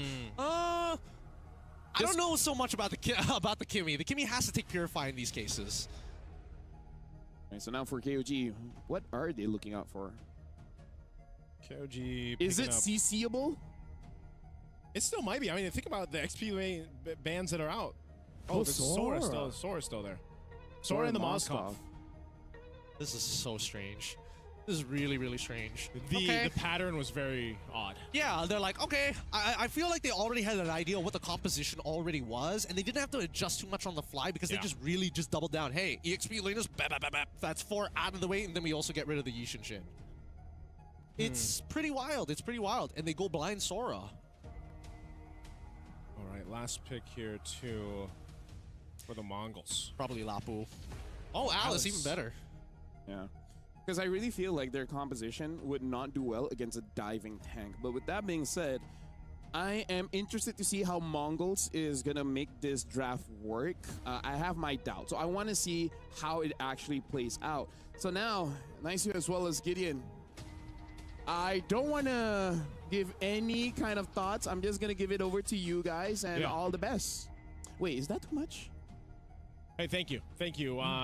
We'd love to hear your thoughts, but we'll do our best here with this one. Again, it's me, Naisu, Gideon, to bring you our match 7. We're here, day 1 of the wild cards for MSC. We have 2 matches left for the day, including this one. So here we are, coming down to it. The Mongols, if you missed their previous game when they did play against VSG, they had a rough start to the game, but man, they held on. They turned the game over on its head, and they got the dub. And now for KOG, one of the favorites, I'd say, for the wild card, they're going to be facing up against the Mongols, who technically have some momentum, but we'll see this. Gideon, what do you think of the drafts here? Oh, I don't know. I've been thinking about it for a little while. As much as the order has been really, really strange, they have to have some kind of set play here. Because there's a lot of different tools on both sides that actually counter each other if used correctly. So I think it's about just baiting it out early on. Speaking about baiting it out early on, Nile taking way too much damage here and is going to be forced to use an early regeneration for the time being. And Mumu, I think for the laning phase, it should be totally fine. I am a little worried about the team fights later down the line. First turtle is where things are going to get interesting. You worried for the Mongols with their composition, or? Honestly, I'm worried about both sides. Like, I could see an angle where Mumu tries to go for like an alt flowing blood play and then just get pushed away by Kzen, or maybe even 30-30 if he's in the wrong angle. Oh, Zexora just got the mobility there with the dashes. Oh, it's good. Might be good, might be good. Zexora should be able to get the damage down. He's got more abilities than most people can actually deal with, and is able to lock down too. They can't catch up to Nile, but they also successfully go for the invade. So things, first blood going over to the Mongols, everything that could have gone right for them just went right. That's one of the things about the Harara, right? Like, the way that we're seeing it played and executed by some of the teams already at day 1 is this kind of finesse. It's kind of like this maneuverability that the hero provides. You, of course, have your damage. You know, you have that little bit of interaction with the iframes and everything. But it's one of those things where if you're the opposing team against a Harara, especially early on, it's like you kind of have to be really cautious of the moving in and out of the team fight, and it's just kind of elusive in a way. And I think that's one of the big things about Harara, the way that she approaches the early game. Now, eventually, when we get to mid to late game, it kind of struggles a bit, right? You need a little more support from the team. You need a little bit more finesse on the way you go into these fights. But now that this turtle's up, and Mongols have garnered themselves a very slight lead, we'll see if they're able to go ahead and secure this. Makey is holding on to that level 4, and he got the kill earlier on. Nile will take some damage here. Zexora will start this turtle, but it looks like KOG wants to fight this one out. Yeah, I mean, the position isn't too great. Mumu's trying to get in there. Might want to consider popping it all sometime soon, but the heavy spin is already out, so he's just holding on to it. Spear connects. Looking for an opportunity again from now, but Zexora is going to find the first turtle of this game. If they're able to take out Nile, that'd be great, but it looks like Nile really overestimating the passive coming in from this Atlas, forced to flicker away, and Mumu says, no, you're not moving. You are not going to escape from me. Good usage of the Gleam there. Mumu didn't even have to flicker to go ahead and capitalize a kill on Nile. So they get themselves the turtle. Mongols also get themselves another kill on the board. They garner themselves now 1,000+ gold up to this point in the early game. That's great for their composition that we were talking about. And now we'll see. We have to keep track of Zexora where he decides to go. Look at the lead he has right now in terms of level advantage against Kzen. Kzen will go ahead and get his purple. hits that level 5. ZXR still going and farming up. Now you have to start to look where can KOG find a pick-off potential with Nile once he has the level 4 available to him, which should be shortly here. But right now it's trying to hold down the XP in the jungle. Yep, I think that unfortunately for the XP laner, that's kind of a dead lane. Nothing is happening there ever. KOG want to lead in to Payan and make sure that they can protect him as much as they possibly can. And so therefore, Mongols, the most reasonable strategy is, hey, you actually clear slower than me. I'm going to take your camps. And if I happen to kill you, I'm going to be able to convert that to a level lead. And so far, that level lead has been doing wonders for them. Now, the last problem that they have is the conversion. Yeah. Now that you have the lead, can you get something? And they find it in Killer Nile. They're looking to attack that mid lane as they've already invaded that top side. Let's see the bleed over. Man, that's just a lot of damage early on. Nile feeling it too. 2 deaths now sitting here, just getting his level 4 pretty much. And, now you're thinking, are we in a position to actually fight and follow up? All right. 33, he's already in it. They're trying to kill Ox here. Ox, does he have his ult? Yep, he's ready to go, and he looks for the counter engage with the fatal attempts with the fatal links, but fortunately, doesn't get enough. Way of the Dragon comes on through as well as Makey is able to peel perfectly. And guess who gets a, oh no, unfortunately, unable to trade. I thought Bayan was going to at least steal an assist there, but it's going to be a 2-for-1 trade in favor of the Mongols. Man, ZXR threading the needle, staying alive in the Harara here. Able to kind of, again, that's what it is. He maneuvers through these fights, he pumps out his damage, he gets out. The rest of the team kind of follows through. That might have been even a better team fight if the spear would follow through from Payan, but still, he has to deal with K here up in that gold lane, and there's just nothing favorable happening right now for KOG. This turtle is going to be secured by the Mongols. ZXORA hasn't even gone back to base. He's just got control of things and will make it happen mid lane. Oh, the Fatal Links pulls in Kaizen, forced to use the heavy spin. Makey almost getting the 5 stacks, but doesn't get the pull. And now we see that Nile has to take the damage from it. KS Ox is going for the deadpan, knocks him away by some time, but he still loses his support. He missed out that tempo, and now that should be technically tier 1 breaking if Mongols keep committing to this top side. Man, Gideon, ZXORA has figured out to make Harara work the best, I would say, so far that we've seen today. It seems to be very clean with the way the team is supporting him as well. And they're just winning across the board. I mean, that lane up top, gold lane is going to be favored now. 4K gets the turret knocked down, so Payan delayed more on this Moskov to scale up to that Trinity that he needs. Right now, Mongols, I mean, this is a very strong lead that we haven't seen too much of. Nile goes for the kick. Okay, Way of the Dragon on towards K's side. All right, Zaman Force, and now they're committing to the heavy spin, and Sora unfortunately can't do much about that, but now they're looking for trades. Makey, he's thinking about it. He could ult over the wall here, but instead he's going to take his time as they lock one down, and Sora takes out KZ. Now looking for Nile. Zed, he needs to peel, unfortunately loses his boy in the process, and now the Fatal Link stolen away as they get 33 into the middle of it, and now with 1 back into Ox, he wants to go a little bit further, pops the ult for the iframes, forced the flicker away so he doesn't get traded back, and Momo, he's done enough. They walk away 2-for-1 in favor of the Mongols again. Oh man, good response from KOG to try to get something out of that, but man, they might lose more as this purple buff is going to be taken. ZXORA grabs that, and it's one of those things where sometimes KOG doesn't have a choice. They're almost in these situations where they've already expended some of the resources, especially battle spells or ultimates, and they just kind of have to force this fight against Mongols, and it's just not favoring them right now. Nile feeling the brunt of it, sitting there. He doesn't have a full item yet, right? He's got to go ahead and build up into that. He's got a little bit of magic resist, a little bit of physical resist, but he's died 5 times. He really hasn't been able to capitalize on the way the dragon kicks. And they're just desperately trying to hold on to their jungle XP and buffs. Yep, getting very involved here. Oh, so close on that. Very close, but not enough. So far, the snowball continues for Mongols. They have full control of basically everything across the map, and more importantly, the fact that ZXORA 2 items in. He's got the War Axe. Oh, hold on. Underneath the turret, they're not safe. Zed in trouble. Makey takes Zed out, no problem. But now in the back line, we see that now trying his best to turn things around. As you can see, ZXORA sustaining through the pain, sustaining through the power. What are you gonna do when it comes for you? Makey pulls 1 back as Ox looking for an opportunity to actually follow up on this, gets his assist, and Momo says, hi, goodbye. Ox secures the kill. That is a wipeout at the 8-minute mark. The Mongols come in swinging. Harara comes through for ZXORA, and they take everything off of that wipeout. They'll take a tier 2 down bottom. They're looking to take another in the mid. Man, the Mongols are on something different in this game against KOG.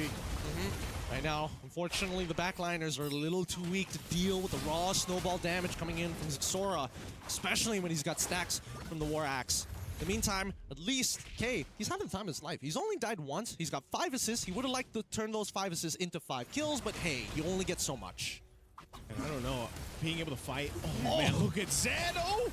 Dodges it with the iframes, and now Flicker from Momo gets set once again. The counter engage is beautiful as he sustains through 2 waves in the middle of their base. Makey there to watch, and K very happy with their performance. Bayen, he's out of there. He's like, nah, I don't want to be part of this.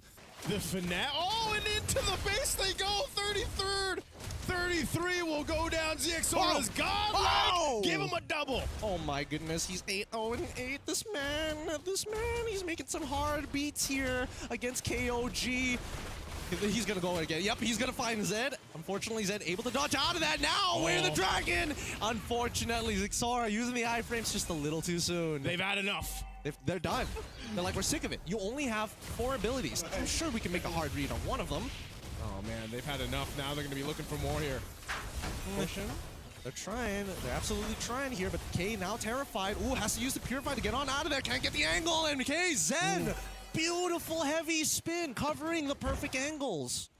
Okay, the Mongols are massively ahead, but they don't want to take too many mistakes off of that. I mean, this is now a couple big shutdowns, big amounts of gold going over to the members of KOG, and they could use this to get themselves slowly back into this game. The problem is, with the Lord being up, and now the Mongols kind of going into this kind of force reset after really threading through that base push. They've got a clear light for this Lord, but they want to go ahead and continue to punish. Fully itemized here. Trinity not done yet, unfortunately, for Payan. But K, he's ready to ball. He's got the Holy Crystal. He's down a clown with the rest of his team at this point. Oh man, let's see if they do it here. Centered up around. That looks good. Wait, the no. engagement? What? Momo, he was already on top of Payan, and now they're getting intercept Ox. He needs to find something to terrify his good, but unfortunately, he buffered in the Fatal Links and gets nothing. Nile goes down, but they're not done just yet. 33 down as well for the count as K is just a little too strong to deal with it. KZN unleashes the heavy spin a little too late, and now gets pulled into this. Minions pushing into the base. Fatal Links already through. Zed can't do it. Zexora says no with a double to close out this game. Right at the 10-minute mark. They get it done. 10 minutes, 58 seconds. One of the best games so far we've seen here from a Hirara, if not the best. What a clinical performance from ZXOR and the rest of the Mongols here in this game against KOG. I thought this was going to be a lot more closer than it was, man. But hey, the Mongols, they had their eyes set on the prize and they got it in this one. Zixora 10-1-10, 10K gold lead. Yeah, that was not a comeback. It looks like Hirara just needs some time to warm up. Mongols, they had their warm-up time, and this is where we see them.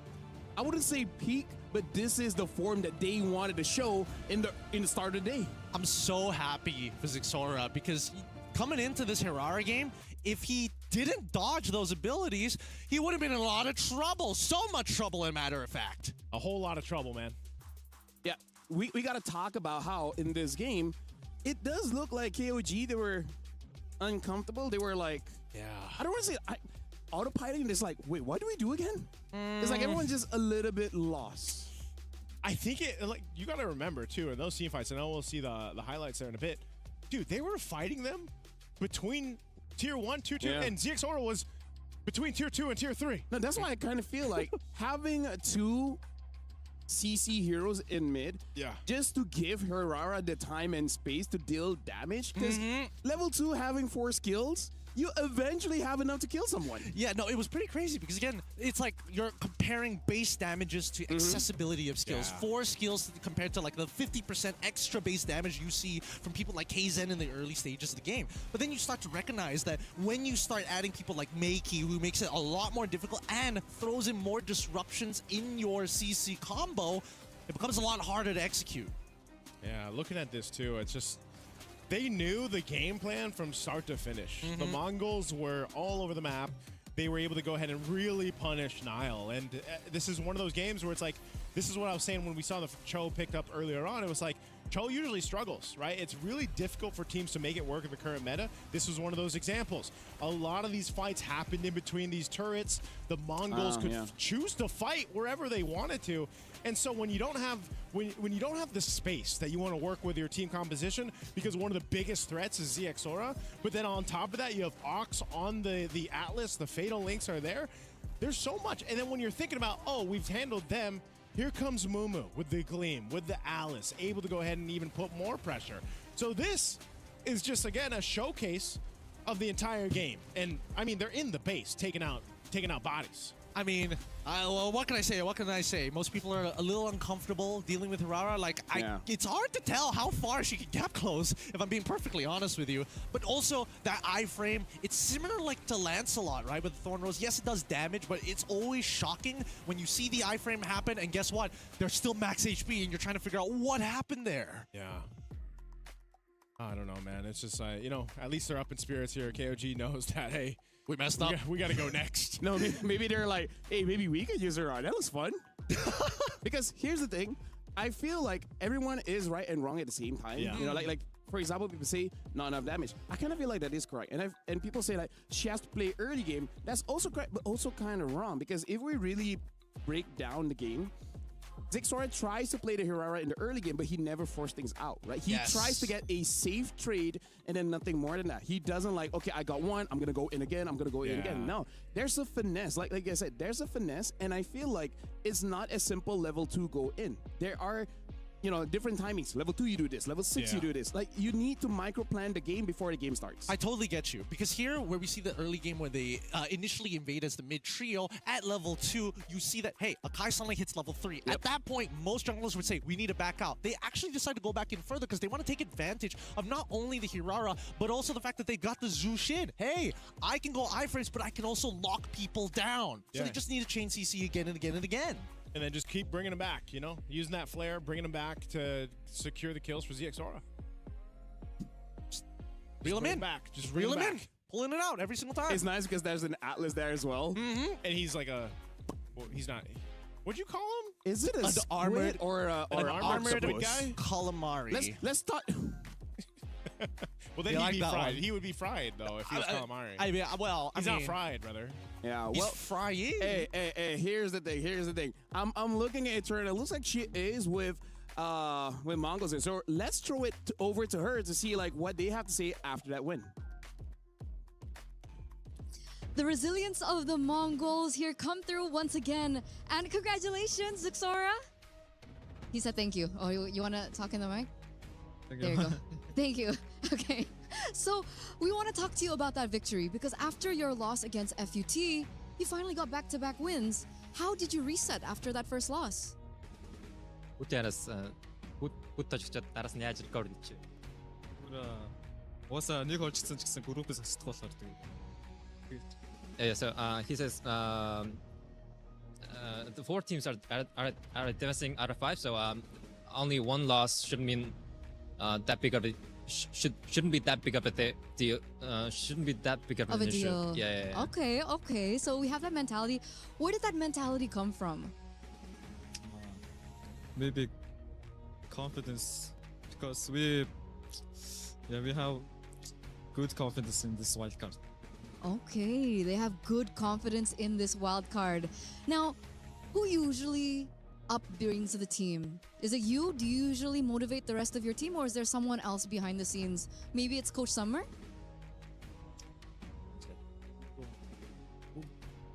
Яг тэгдэг хүн байхгүй тэгээд яг ингээ байдлаасаа юм уу тэгээд. It's very situational. Everybody does their own things. So. Okay. Who's the most lively in the team? Yeah, Хоёлоо. it's 2 of us. Oh, it's 2 of you guys. All right. So I'm with the 2 most lively coming in from the Mongols. And, you know, speaking of lively, again, we see another Hirara pick. The first time, it wasn't as great. But you finally were able to make it work. And now I think she's standing at a 75% win rate. And again, it's coming from another Mongolian team. So is this a hero that's exclusively for you guys? Or where did it come from? Could you talk to us more about the Hirara pick? Hirara болохоор яг эхний гейм дээр болохоор яатсан маань. Эхний гейм дээр нөгөө жоохон дасаагүй гэх юм утсан дээрээ дасаагүй тэгээд скиллээ жоо алдаад суурсан. Тэгээд ер нь бол Hirarag би сайн пик гэж бодож байна.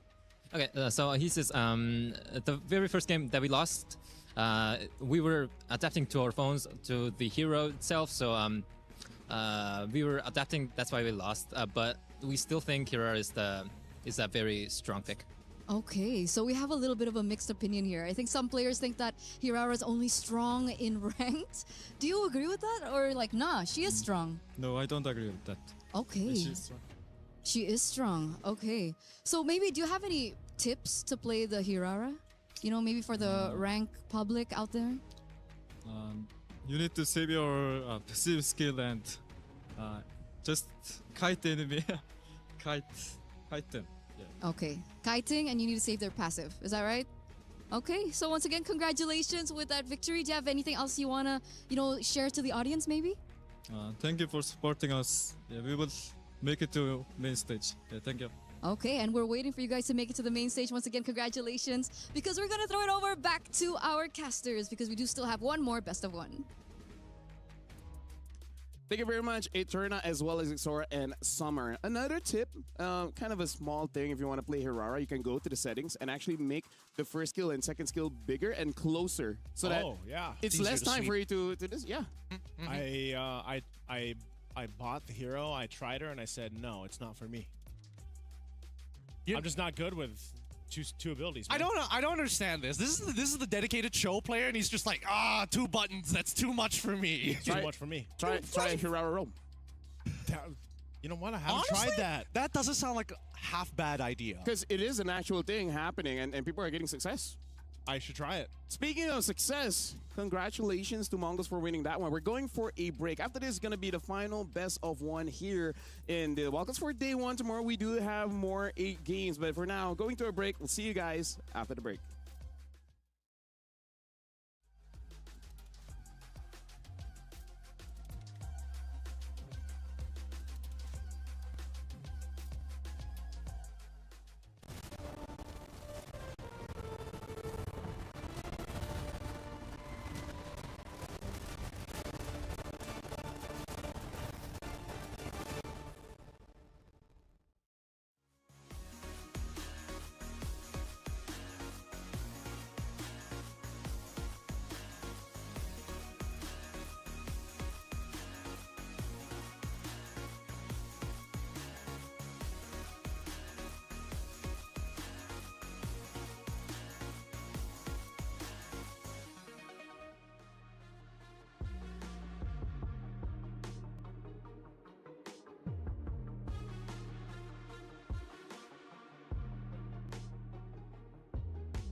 Gue senjata pas gue di Makassar senjata perang.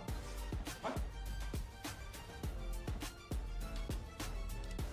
Gue mau beliinmu.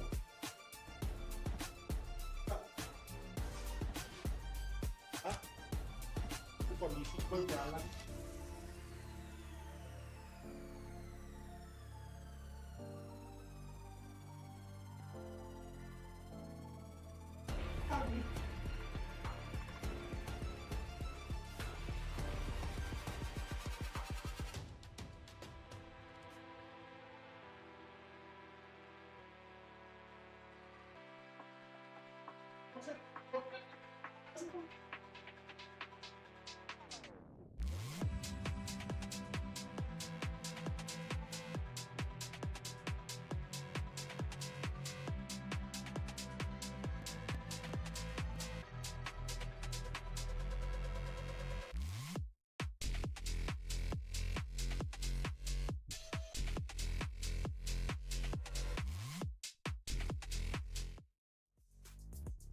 Talk about having a short break, huh? Because now we're back here at EWC 26, Mobile Legends Bang Bang Wildcard. This will be the final best of one for today. FVT Esports going up against VSP.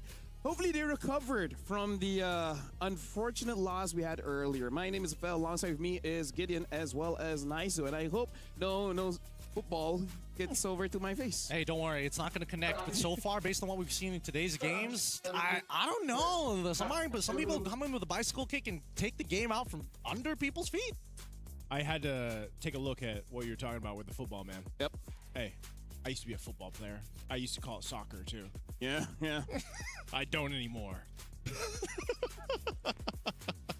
Thank God, all Asians out there. Yeah! Woo! We win! Finally! So, let's talk about how JM should be super excited.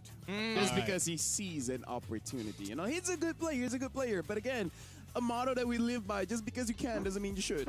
Well, true, but at the same time, somebody's got to, you know... It's gonna sound bad, but somebody's gotta leash him a little bit. They're gonna be like, attack now! JM? Yeah! Because it's not like JM is making bad plays, it's just that the coordination isn't there. So he needs somebody to be like, you know... Talk to his team. Yeah, Like, signal them. Do you have enough stacks on the clock to get the damage done? It's the like, thing. you know those games when you're using the manual communication Yeah, buttons? yeah. Maybe even that. Maybe, well, technically, MLBB has that too, you know? Just... Maybe we need to get more specific. What do they call it? Command lines or something like that? Communication wheel. Maybe change the language from like Japanese to actually English, because isn't there Japanese ones? Yeah, there are. They're actually, I would say, arguably the best voice pack that we have. That's the ones I use. You know what would be interesting? What's that? Instead of separating by language only, separate it by your generation. What do you mean? Like, for example, Yes. instead of attack the Lord, Uh-huh. how would it sound like if it's like Gen Z? I don't want to even, don't even start. Yes. I want to. What is your Gen Z? Attack the Lord. I don't know. I think I need to feed the one. fire. No. fire. Stop it. What is the Gen Z Wait, attack wait. the Lord? Wait. It's not going to make you any younger, even if you do say it. I'm just going to put that out there as you think about it. Because so far, I mean, based on what we've seen from, like, you know, the younger generation of Okay. FPT, If you're signal to attack, right? Put it right in the bag, y'all. dude, I might use that the wrong way. that's a millennial thing. Yeah, that's Yeah, millennials. just- That's oh, our right. You're Gen one Z. generation off. Oh, well. Good try. okay. Good try. We'll workshop it. We'll workshop. As Gideon was saying. Yeah, no, I think we're not the right generation to do this. Well, yeah, I think that, you know, a couple of millennials here on the side of VSG and even FPT both are kind of understanding the scenario that they're starting to put themselves in, right? Both of which have gotten decently close at actually securing some pretty good games for themselves. However, I think that VSG right now is probably the ones who is like, let's end today good. We need that strong force coming into day number 2. What I would like to see is VSG do what they did in the previous match, where they started off strong And then But- stay that way. and stay that way, and clean up the mistakes, man. Like, you have to at this point. Again, day one's about to end, and already these things are falling into place for the wild card, right? This is why we talk about how important it is, how brutal it is for these best of ones. And I like the way that they controlled the early game. I like the way that they went through the mid game. But then it was just like, man, what's going on late game for them. I think that is the cornerstone of making VSG have this winning moment against this matchup here specifically. Yeah. Something that I would say a lot of casters have brought this upon when teams do this, which is they're being a bit undisciplined, right? And comes to the question, what do you mean by being undisciplined? Yeah. Meaning to say that you're not waiting for the rest of your team to have the cooldowns necessary for you to launch a coordinated attack. It looks like I'm ready, you guys better be ready when I go in. And then you go in, and then the team is like, we are not ready. This is not good positioning. This is not the good map placement, and we just don't have the item cooldowns. As I like to call it, some of the people out there will get this. It's very Leroy Jenkins. Yeah, very Leroy Jenkins. Very Yeah, Leroy very Jenkins. Leroy Jenkins. I yeah. love it. I Yeah. love it. Because again, I think that a lot of teams actually experience this in many different ways. But the important thing is they have to talk to each other. If you're doing things without saying anything to people, the onus is on you to make sure that it works. Yeah. And I feel like let's start Yeah.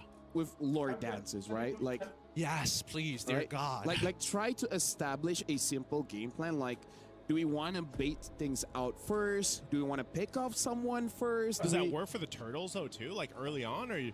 I feel like early on, VSP has got it quite well. Yeah. It's during those lore takes that they start.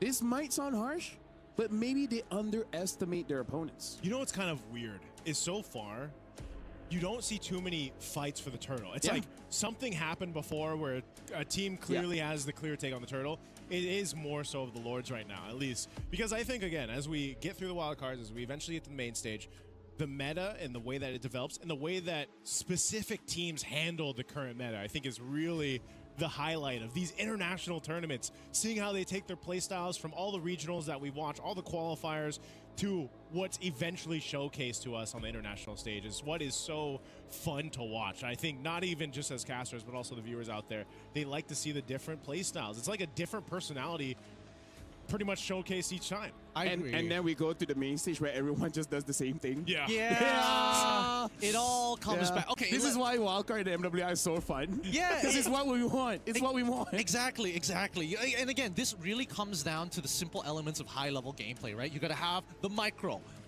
Pretty obvious. You gotta have the macro, Yeah. a bit of brains.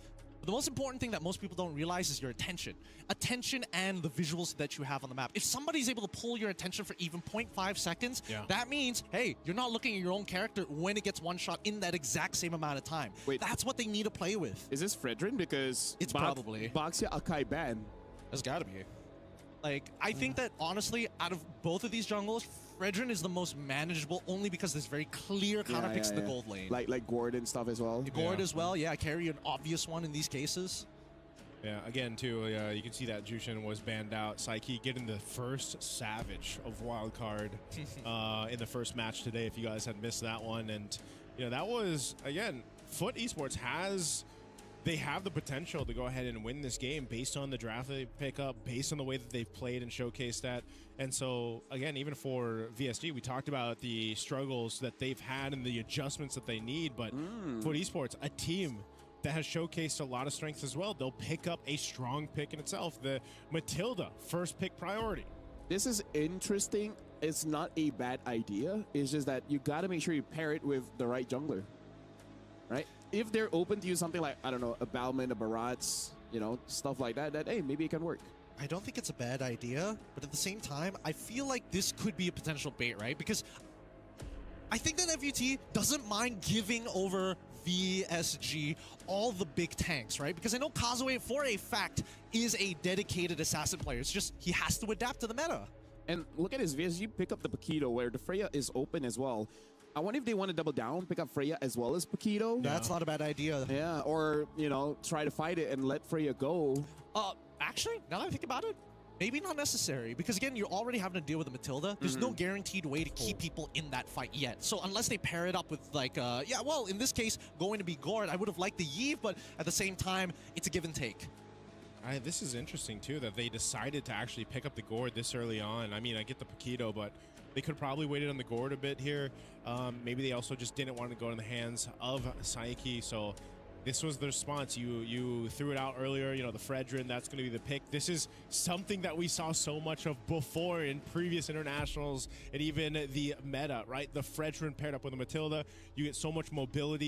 You're able to go ahead and engage on fights or disengage if you need to. Gives you good control around objectives. And then you also get a Freya, who's just a fighter in itself, who can hold her own and even be enough of a threat to kind of dissect teams so on approaching things. So this is a good answer. I was waiting for this pick to come up. We mentioned the carry earlier on. Well, now we finally get it in this matchup. Okay, now here's the risk here with the carry here on red 3. Carry can be counterpicked in the lane itself. There are a couple of bad matchups, of course, but she will inevitably scale to the very end. The only other issue is whether or not they're going to find a single target lockdown, right? I think that's what they're missing here to make VSG's composition really come together. Cho, Kalia comes to mind straight away, but there's only 2 bans. So where do you lead them to go? By the way, just something to put out there. FUT, they can flex this just a little bit because Freya can go gold, can go EXP. Yep. I prefer her in the EXP, but especially because you already have a Fredrin, right? Yeah. You can't just change and have a Yeast and Shin for one reason or the other. But yeah, I agree with Gideon. Get rid of the Cho as well as the Kalia and not give the carry an easy time. That's what they're looking for, something big. 'Cause honestly, anything with big AoE style of engagements may not necessarily be as good. It's like, yeah, all right, sure, you buy some time, and they get away with Matilda, and then you still have a Freya to deal with. Yeah. Same problems are still going to be there. Yeah, they're going to have to figure that out here. We'll see what they end up going. Kimmy was a ban for that 4th ban from VSG because that's usually what we see with the Fredrin, especially right now. And then you also pair up all that utility that a Matilda brings. You definitely want to take that out. So we might just see for the mid lane option, at least for Foot Esports, is maybe they do just go with, well, the Eve is actually already banned out. You have no Valentina. The Jushin's gone. Gord was picked up early on. So the choices is Lilia. Lilia. If you want like continuous fighting, you know? Yeah, like continuous amount of damage here. I think we might see something new. I mean, there's Farsa potential. Farsa Ben is brand new. I would like to see Farsa. I was about to mention it, but I think VSG, they caught me on it really quick. Because again, there's only a few people who can actually outrange the Gord, and in this case, Farsa would have been the go-to. Maybe they want them to pick the Zetian. Yeah, Zetian is also another option. Like range-wise, you know what I mean? Like that's. I agree, but there's nothing to disengage from is the problem. Like by the time it comes out, you ult, it's too late. But also like late game, just having that information is kind of crucial. You know, having a Matilda. Stun. Yeah, right? Yeah. Like, you know where they are. Matilda can just bring someone with you, and then, hey, maybe you can catch a target. I suppose, but if that's the case, might as well play Yishin Shin on the opposite side for VSG, right? Kaja. Now that's very interesting, but this does live Kalia as well as the Cho open. But yeah, those Boro had a pretty good Cho game. Let's put it that way. He had a pretty good Cho game. Yeah. Like the loss wasn't his fault. I would say it wasn't his fault. Oh no. Oh no. Here, red 4, most important pick. We got it. We got to see something here. I feel like it's okay to pick up the Cho and then let your jungler be the surprise factor, you know? Unless, well, now that Atlas is kind of out of the question, then yeah, I think that's fair. That's fair. Minotaur. Okay. Actually, I like it. I'm a fan of Minotaur. Is it just for the neutral takes, just to be able to kind of like, hey, you're gonna sit. If you're gonna sit on the Lord and not fight us, this is where we're going to beat you. No, I think it's fight fire with fire. We have a hero that has Flash of the Oasis. We need one as well. Yeah. Right. This has the added advantage as well, where Freya jumps in, Fredrin jumps in, Minion free knocks up everyone. Gives enough time for the carry to do stuff. Because imagine how scary it is, carry paired up with a support that has Flash of the Oasis. Not only that, but you also have good, like, minor crowd controls with the Gord there too. And the damage of the first ability has been increased, making it, you know, in the lane trees a bit better. It's a little bit better, but would you prefer that or Kalia? And I think that's this is the hard decision to make, man. Yeah. I think either way would have been fine. We do get to see the Moskov come out at the end of the day. And finally, the Lilia does come through. So again, we're building up towards this. These longer fights just work out a lot better for Foot. VSG, come in, instantly kill. If they happen to kill the frontliners, then they move forward. If they don't, just back away. Yeah. So what does this mean for the last pick here for VSG? I'm thinking either Hirara or Suyo. Oh yeah. I think it's Aurora. I think they see what we just saw from ZXORA. Hanzo. Oh, Hanzo. Ooh, that's nice. I'll take this other than the Hirara. At least we get to see something else. Yeah. Because now you can actually you can actually secure neutral objectives just a Yeah. little bit easier, and the invades are actually kind of optimal for Hanzo. The question is mid lane gonna have enough control? That's my problem. Let me just say, I feel like on paper, FUT, very nice draft, right? I Very really nice. like this draft, but hey, you like the Gord, I like the Minotaur. I want to see what VSG can do with this draft. So get in as well as Naisu. Last game of the day. Have fun. And fun we shall have, LaFell. It's been one hell of a day to kick off MSC Wildcards. And this is actually capitalizing it even better. Now for the last game, we get some unique hero picks. The Hanzo. I'm not sure if I was expecting that or anybody watching around the world right now was expecting that. What do you think, Gideon? Is the Hanzo enough of a mix-up? Plus, I mean, even the Minotaur. Like, there's a lot of mix-up here for VSG. Yeah, the Minotaur I'm a little more like confused about because I thought a more straightforward plan would have made a lot more sense. But in this particular case, I think that the Hanzo has been very interestingly suited for the meta. And I would have said that about Yi Shin as well, right? Because it's a battle of not only information, but how many camps can you actually take away from your opponents. And Hanzo is just one of those heroes that are especially good at walking into your jungle, taking away your money and walking away. Whoa, JM? He should be okay here, right? He's got Flicker, they got Flicker, he flickers, and then XG decides not to, but he loses out like a good chunk of EXP. Okay. Very, very dicey in the early game. At least no one died against VSG's strat, what we saw earlier on. But taking a look at the emblems, too. Interesting. Look how much speed you have in the Hanzo, but also the Warcry emblem here to capitalize out on that. Now, Hanzo just went through some recent changes, like a bit of a, would we call it a buff? It kind of was like a buff, right? Yeah, it definitely was a buff, right? He's able to now, you know, be able to secure his own minions and neutral objectives if ever he wanted to. Yes, there is a little bit of a cap on it. Don't think about the numbers too much. It's still a good chunk with your retribution. But overall, I think really it's that goes for him. We need to see where he's going to try and initiate, because Matilda is always going to be a problem, right? Yeah. He does hit level 4 rather quickly from Arteezy, but again, that's to be expected, especially with the speed of this Hanzo ability to jungle. We'll see if he actually tries to make a play here on RX. They've got the setup potential here. Oh, yeah. Yeah, RX instantly having a flicker out. Again, that light wheel is dangerous in the laning matchups.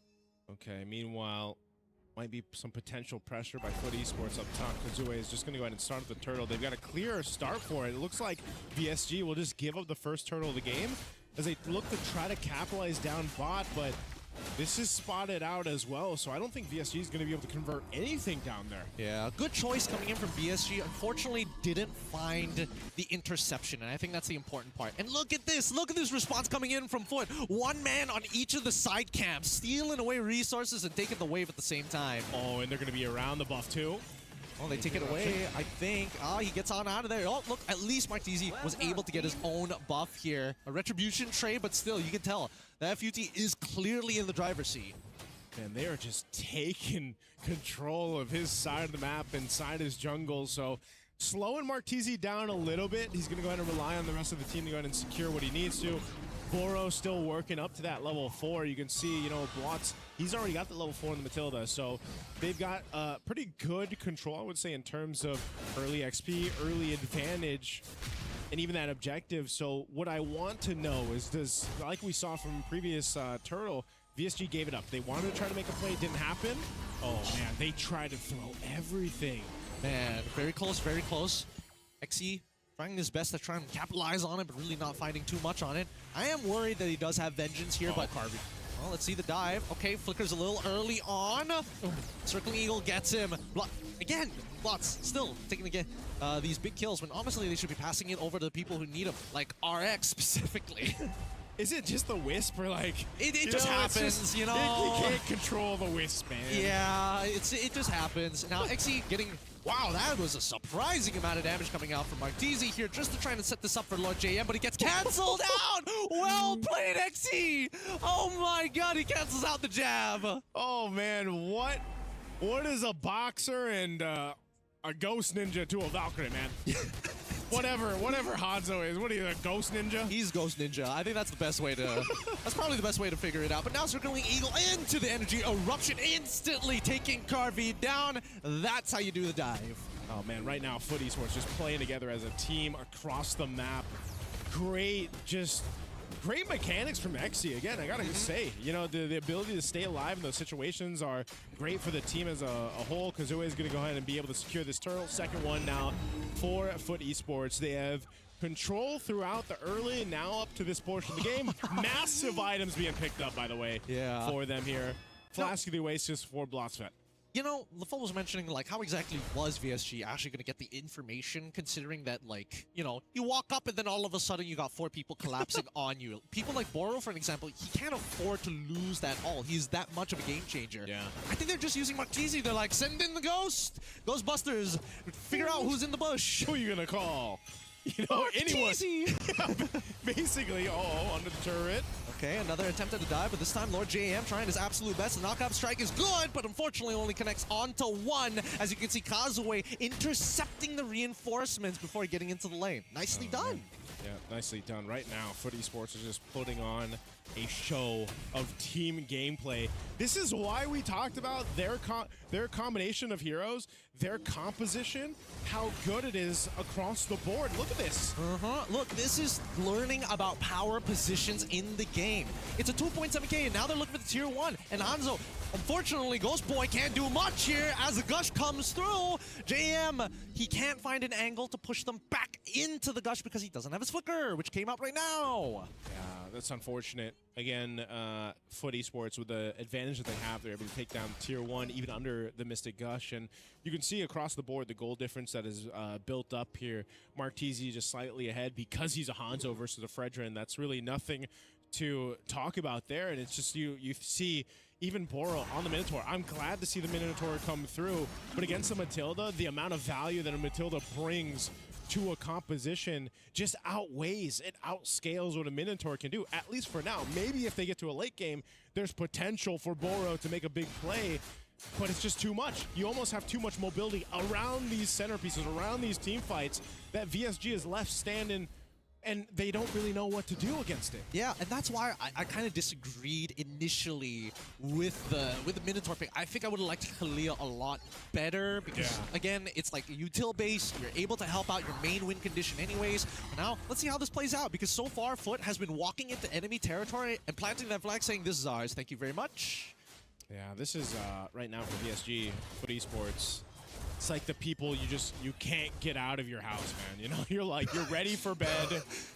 You know, you're ready to get out, and they just won't leave. Yeah. Gosh, these homeless somehow keep getting in here somehow. I don't know how they get in my house. Why is my door open? Why is my door open? That's the jungle, man. It's not even broken walls. Yeah, it's true. Oh, it is broken walls. I have multiple doors open. Hey, guys. This window is not protecting me from the elements. Well, maybe if you get the walls around the windows, that'd be great. So far, Foot has been doing whatever they want. In these past 7 minutes, BSG has just been taking belt to bare bottom, and now they're dropping down their ult too, just to make sure that he can't get over to the holy shielding. Psyche in trouble. Black Shoes out of there. Yeah, Black Shoes keeping alive through that gush. BSG losing the tier 2. Down in the mid, they lost it across the board. They still on base turrets. Martese, though, spotted out. He should be fine. Yeah, he gets away. Dude, Exy, he's playing as if he's Yuzong right now. It's just 2 quadrants of the map, that's mine. Yep, he's controlled so much of this map. The shield's gonna pop here, the holy defense now for VSG, so.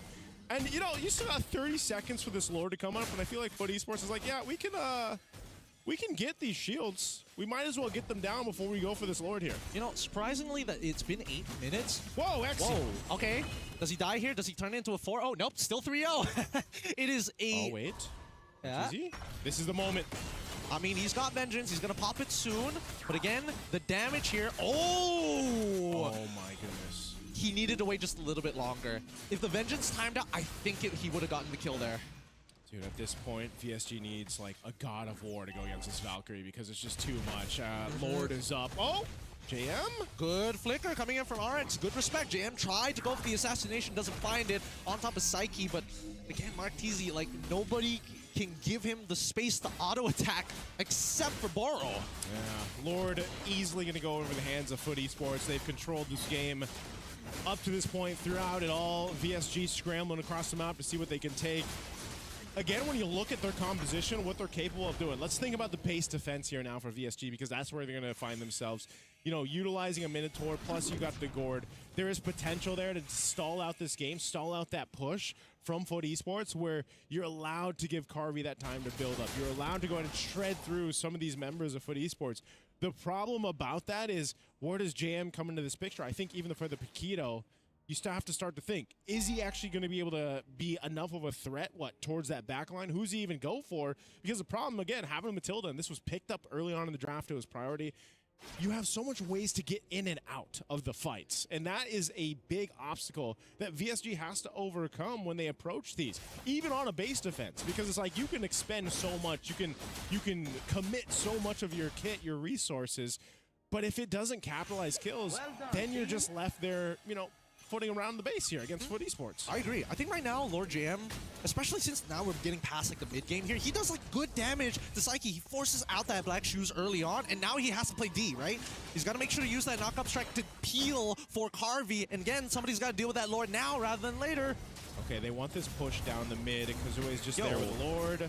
That's illegal. Kazue should not be able to walk here. Yeah, finally, they started to capitalize on this situation, realizing that they're out of position and forcing them back with only one missing inhibitor on the long lane. It's a little sad for VSG, but honestly, not the end of the world. Yeah, it's not. This is what we were talking about. The composition does allow them to play good defense in the base. They want to hold on to this base turret. Oh, okay. XE trying his best, forces out a flicker here. Martizi going to lose his ghost form. Get back to the main body here, but I don't know. VSG, they're waiting for Boro, but he doesn't have his ult either. Ooh. Now they're going to use the Gosh, but it gets canceled out straight away. Blots Fence making the play of his life, and now opening an opportunity for Foot to walk into enemy territory, converting into 2 inhibitors. Oh, RX picks up a win in nature. They're going to go for this last base turret. VSG down a member. Can they stay in this game? They don't have any waves aside this cannon minion. Boro, though, taking a brunt of the damage.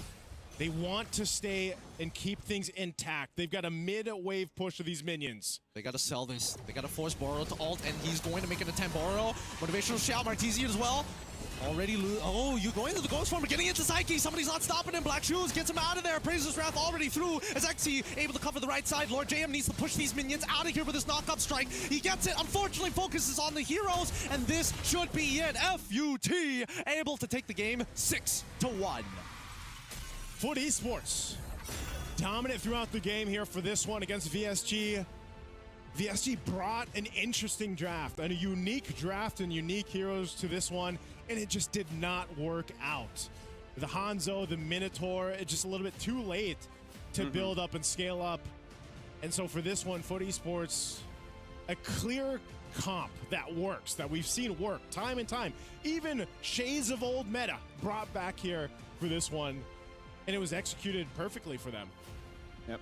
Something that we can say is that just like M6, where we start with best of ones and then eventually move on, is that some teams, especially when they lose 2 games or even like a crazy comeback, they start to overthink, right? They start to overthink, they start to get too creative, and then it just ends up like betraying themselves.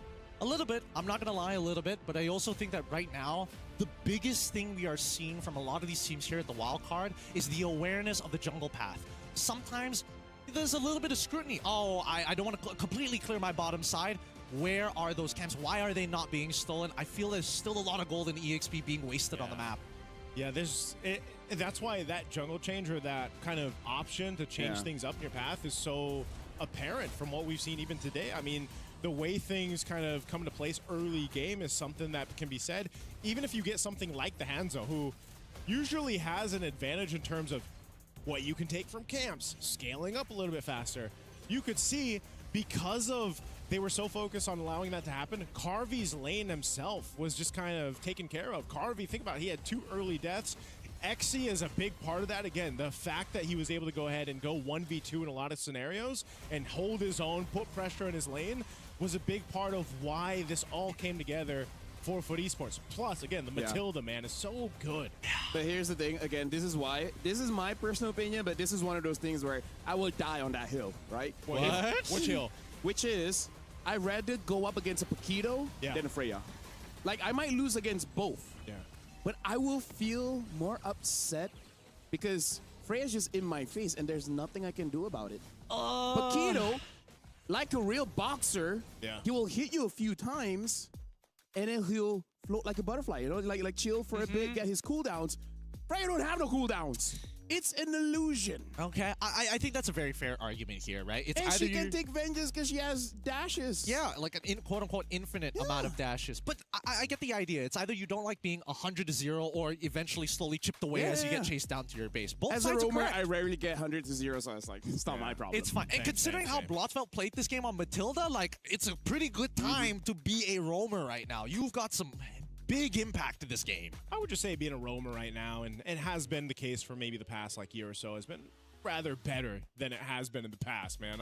I've really enjoyed back in my being a roamer. days. Back in my Back days. in my days, there's no such thing as roaming boots. Yeah. Back in my days, they had to change our items so many times. That's From the true. mask, The wooden mask, yeah. right? Before Rip the the mask, mask. it was the bulwark. The bulwark. Ah, yes, Right. yes. And then the thing is, when we had a good item, everyone used it. Yeah. 5 masks, remember that? Five mask. You guys started it. Hey, That was kind of on y'all, to be Hey, fair. hey, we think of some of the best things. Like It's not- 5 flame shots. Where you used to scale with distance. Yeah, the distance. Dude. As long as there's no more beating Diggy, I'm okay with that. Like, some of the things you guys make are pretty diabolical. But with that being said, I am interested to see whether we get to see at the end of the day here or at social media later on where we look at the scores to see how Standings, Group A yeah. is looking at. Because Group B, everyone's going to make it through. It's more about who you're going to face up against in the CGBS. Yeah. No, I'm Cross, Was that group, cross group? breakout, out. stage. See, Yep, that's correct. That's correct. I'm gonna Sorry. leave that to you. Well, we're going to be looking at the brackets just to see like what everything has shaped up for today. But before that, we will be throwing over to an interview with Eterna. So let's check that out. Eterna here with Blotsfet from Foot Esports. Wow, congratulations on another victory here in the best of ones. Bugün Best of One'da ikinci galibiyetinizi aldınız. Nasıl hissediyorsun diye soruyor. Abi güzel hissediyorum. Şu an çalıştığımızın emeğini aldığımızı hissediyorum. Yeah. Gerçekten çok çalıştık zaten. Hani bir 2 aylık bir bootcamp sürecimiz oldu. Sabah akşam çalıştığımız için şu an onun ekmeğini yiyor olabiliriz yani şu an. Konuşamadım. Tamam değil mi? We were working for this tournament for like a 2 months. We worked so hard for it, and like we are happy to see it's growth up like, and we can take the fruits of it. We definitely saw that. We definitely saw that in the back-to-back victory because the group that you're in currently is widely renowned as the group of death. Now, is the death Foot? Sizin grubunuz ölüm grubu olarak değerlendiriyordu. Buradaki ölüm siz misiniz? Diyebiliriz. Yeah, we can say that. Okay. It's looking really great so far. And we gotta ask you, what's the secret to this best of one? Best of One'lar da bu kadar iyi ve rahat oynamamızın sırrı ne yani? Bir şey var mı diye soruyor. Daha önceden Best of One oynamadık. Yani biz de burada öğreniyoruz açıkçası. Öyle diyebilirim. Actually, we didn't play Best of One until now. I can say we learned it with this tournament. Okay, so they're also new to it, so they're also trying to figure it out, but the way that they figured it out, it's looking good for them right now. 2-0 so far. And I think the panel earlier on had some discussions about the meta in the roaming position. Now, what are your thoughts on that? And were you surprised with the Minotaur pick earlier on? Can you ask again? Were you surprised with the Minotaur pick earlier on? Minotaur pick ile ilgili görünce şaşırdınız mı? Nasıl hissettiniz diye soruyor. Yani metada olmayan bir pick, evet. Kullanılmayan bir pick. Ama kolay olacağını hissettim. Yani Mino'yu gördükten sonra kolay olacağını hissettim yani. Çünkü metada değil. Like, you know, Mino is not in the meta, and when I say it, I said to myself, oh, we're gonna win this. Oh, okay. So he already was confident when he saw the Minotaur pick. Now, going back to that, what do you think about the meta for the roamer? Do you think it's flexible? Do you think there's certain picks that are good? Or what do you think about it? Şu anda Roam metası hakkında ne düşünüyorsun burada oynanan karakter hakkında? Sence öyle flexible rahat mı yoksa birkaç karakter var ve sadece onlar mı oynanıyor? Şu an tank metası o kadar açık değil. Yani Matilda, Atlas, hani Chu. Yani böyle hızlı kahramanlar oynanıyor şu an. Tabii ileride değişebilir. Ama benim için iyi, rahat. Seviyorum ve sevdiğim çarlar metada diyebilirim yani. Until now, we were expecting a tank meta, but right now I can say the fast characters are more important on the tournament. like his characters Atlas, Matilda, Matilda, Chu. I love to play with these characters, and I'm comfortable with it. Okay, so we're gonna see more of those picks later on. And of course, before we let you go to get some rest for the day, we do want to ask you, tomorrow you are gonna be facing Alpha 7 and KOG. Which do you think is the bigger threat to your team? Yarın Alpha 7 ve Koga karşı oynayacaksınız. Sizce sizin için hangisi daha büyük bir tehdit? Yani biz kendimize bakıyoruz, rakiplerimizi izlemiyoruz. Yani kendi maçlarımızdan şu an mesela analizleyeceğiz. Hani kendimize bakıyoruz. Yani rakiplerimize bir çekincemiz yok, bir korkumuz yok yani açıkçası. Actually, we are not afraid both of them. We will try to improve our game and focus our game. And what we're gonna do is we will improve. We will focusing to improve our game again. We will analyze our matches and we will be ready for the next day. All right, mentality of champions and mentality of survivors through the wild card. So once again, congratulations. Get some rest. Thank you so much for the translation as well, because we are going to throw it over back to our panel. Thank you very much. And yeah, roaming position is good as long as the hero is fast. As a roamer, I do agree, especially when the mid duo, both the roamer as well as the mid laner, they're fast, they're good. So here's my suggestion for Gord. Yeah. Add a fourth ability where you have a bar under your mana, right? So you can only use the fourth ability until that bar is depleted. And what that does, it's kind of like Farsa. You get on your board where you can free travel. Yeah. Added movement speed. You don't care about obstacles. Once the thing is done, you get off your board. I approve. And then as you move, just like Elite, you just feel the bar. That's and true. then when your skill hits, it feels the bar. Fills the bar. I approve. You like Mobility. the idea? I need mobility. Right? I think that's only going to happen when Moonton decides to do a collaboration with Marvel. I think that's like the only time that's like a Silver Surfer type nonsense. Yeah. I'm down for it, but at the same time, like, do I need another character that goes through walls? Yeah. That's my only problem. But also that's why, like, throughout MLBB history, we've seen picks like Grok, Cho, like all of these heroes that has one way or the other to make themselves faster. Like even Kalia, right? The second skill dash, not a short cooldown. It's pretty long, but it's a long distance, right? So we need more of that. I think we do.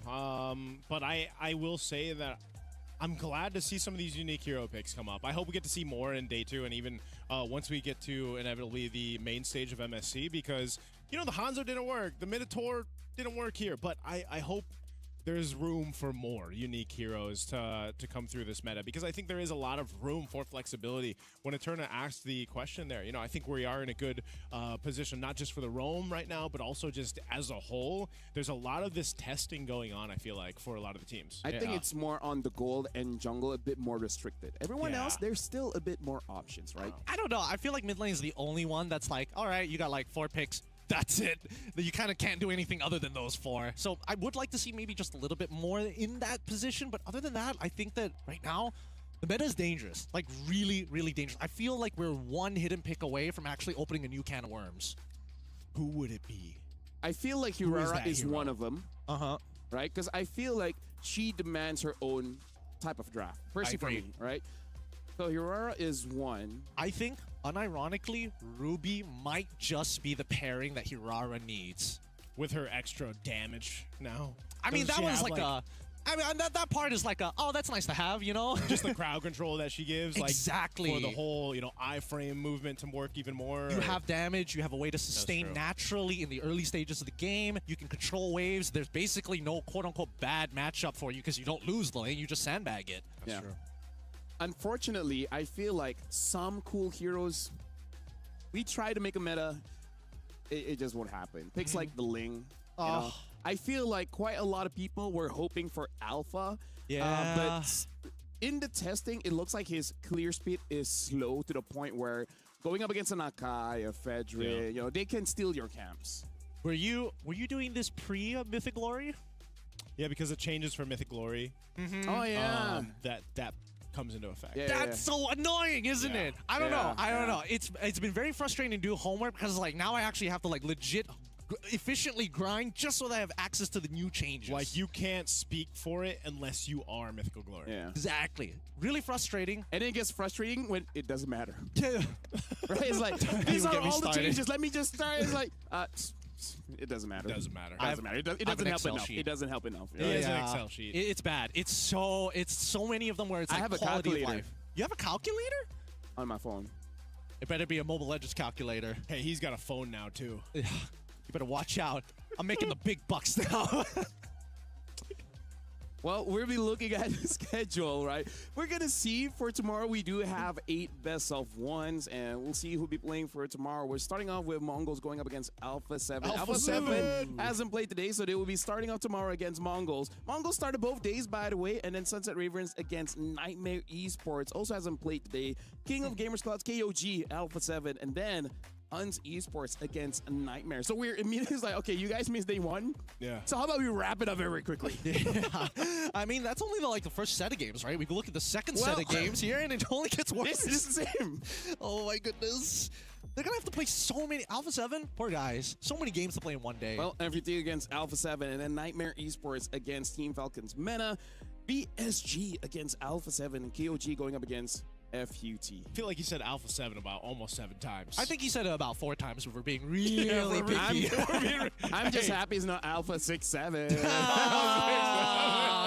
I want to walk into Grown traffic man, now. by the way. 30s. What are we? 30s group, by the way? 30 gang. 30 gang. by 30 the way. gang. Yeah. Well, I know a lot of people were looking forward to seeing Alpha 7 play. They were actually looking for them today when the day kicked off. Well, now you get to see a whole bunch of them tomorrow. Yeah. Well, honestly, with that being said, today's games have been amazing, especially the first 2 that you guys handled. Amazing comeback victories coming in from the teams. But that's the end of the day. Thank you very much, Gideon, as well as Naisu, for handling the harder part of the casting job for today. You guys are the OGs. And with that being said, we're ending day 1. So make sure you guys come back for tomorrow. We have more best of ones, 8 best of 1 actions. After that, it's going to be best of. Go to the end of the show. We'll see you guys tomorrow.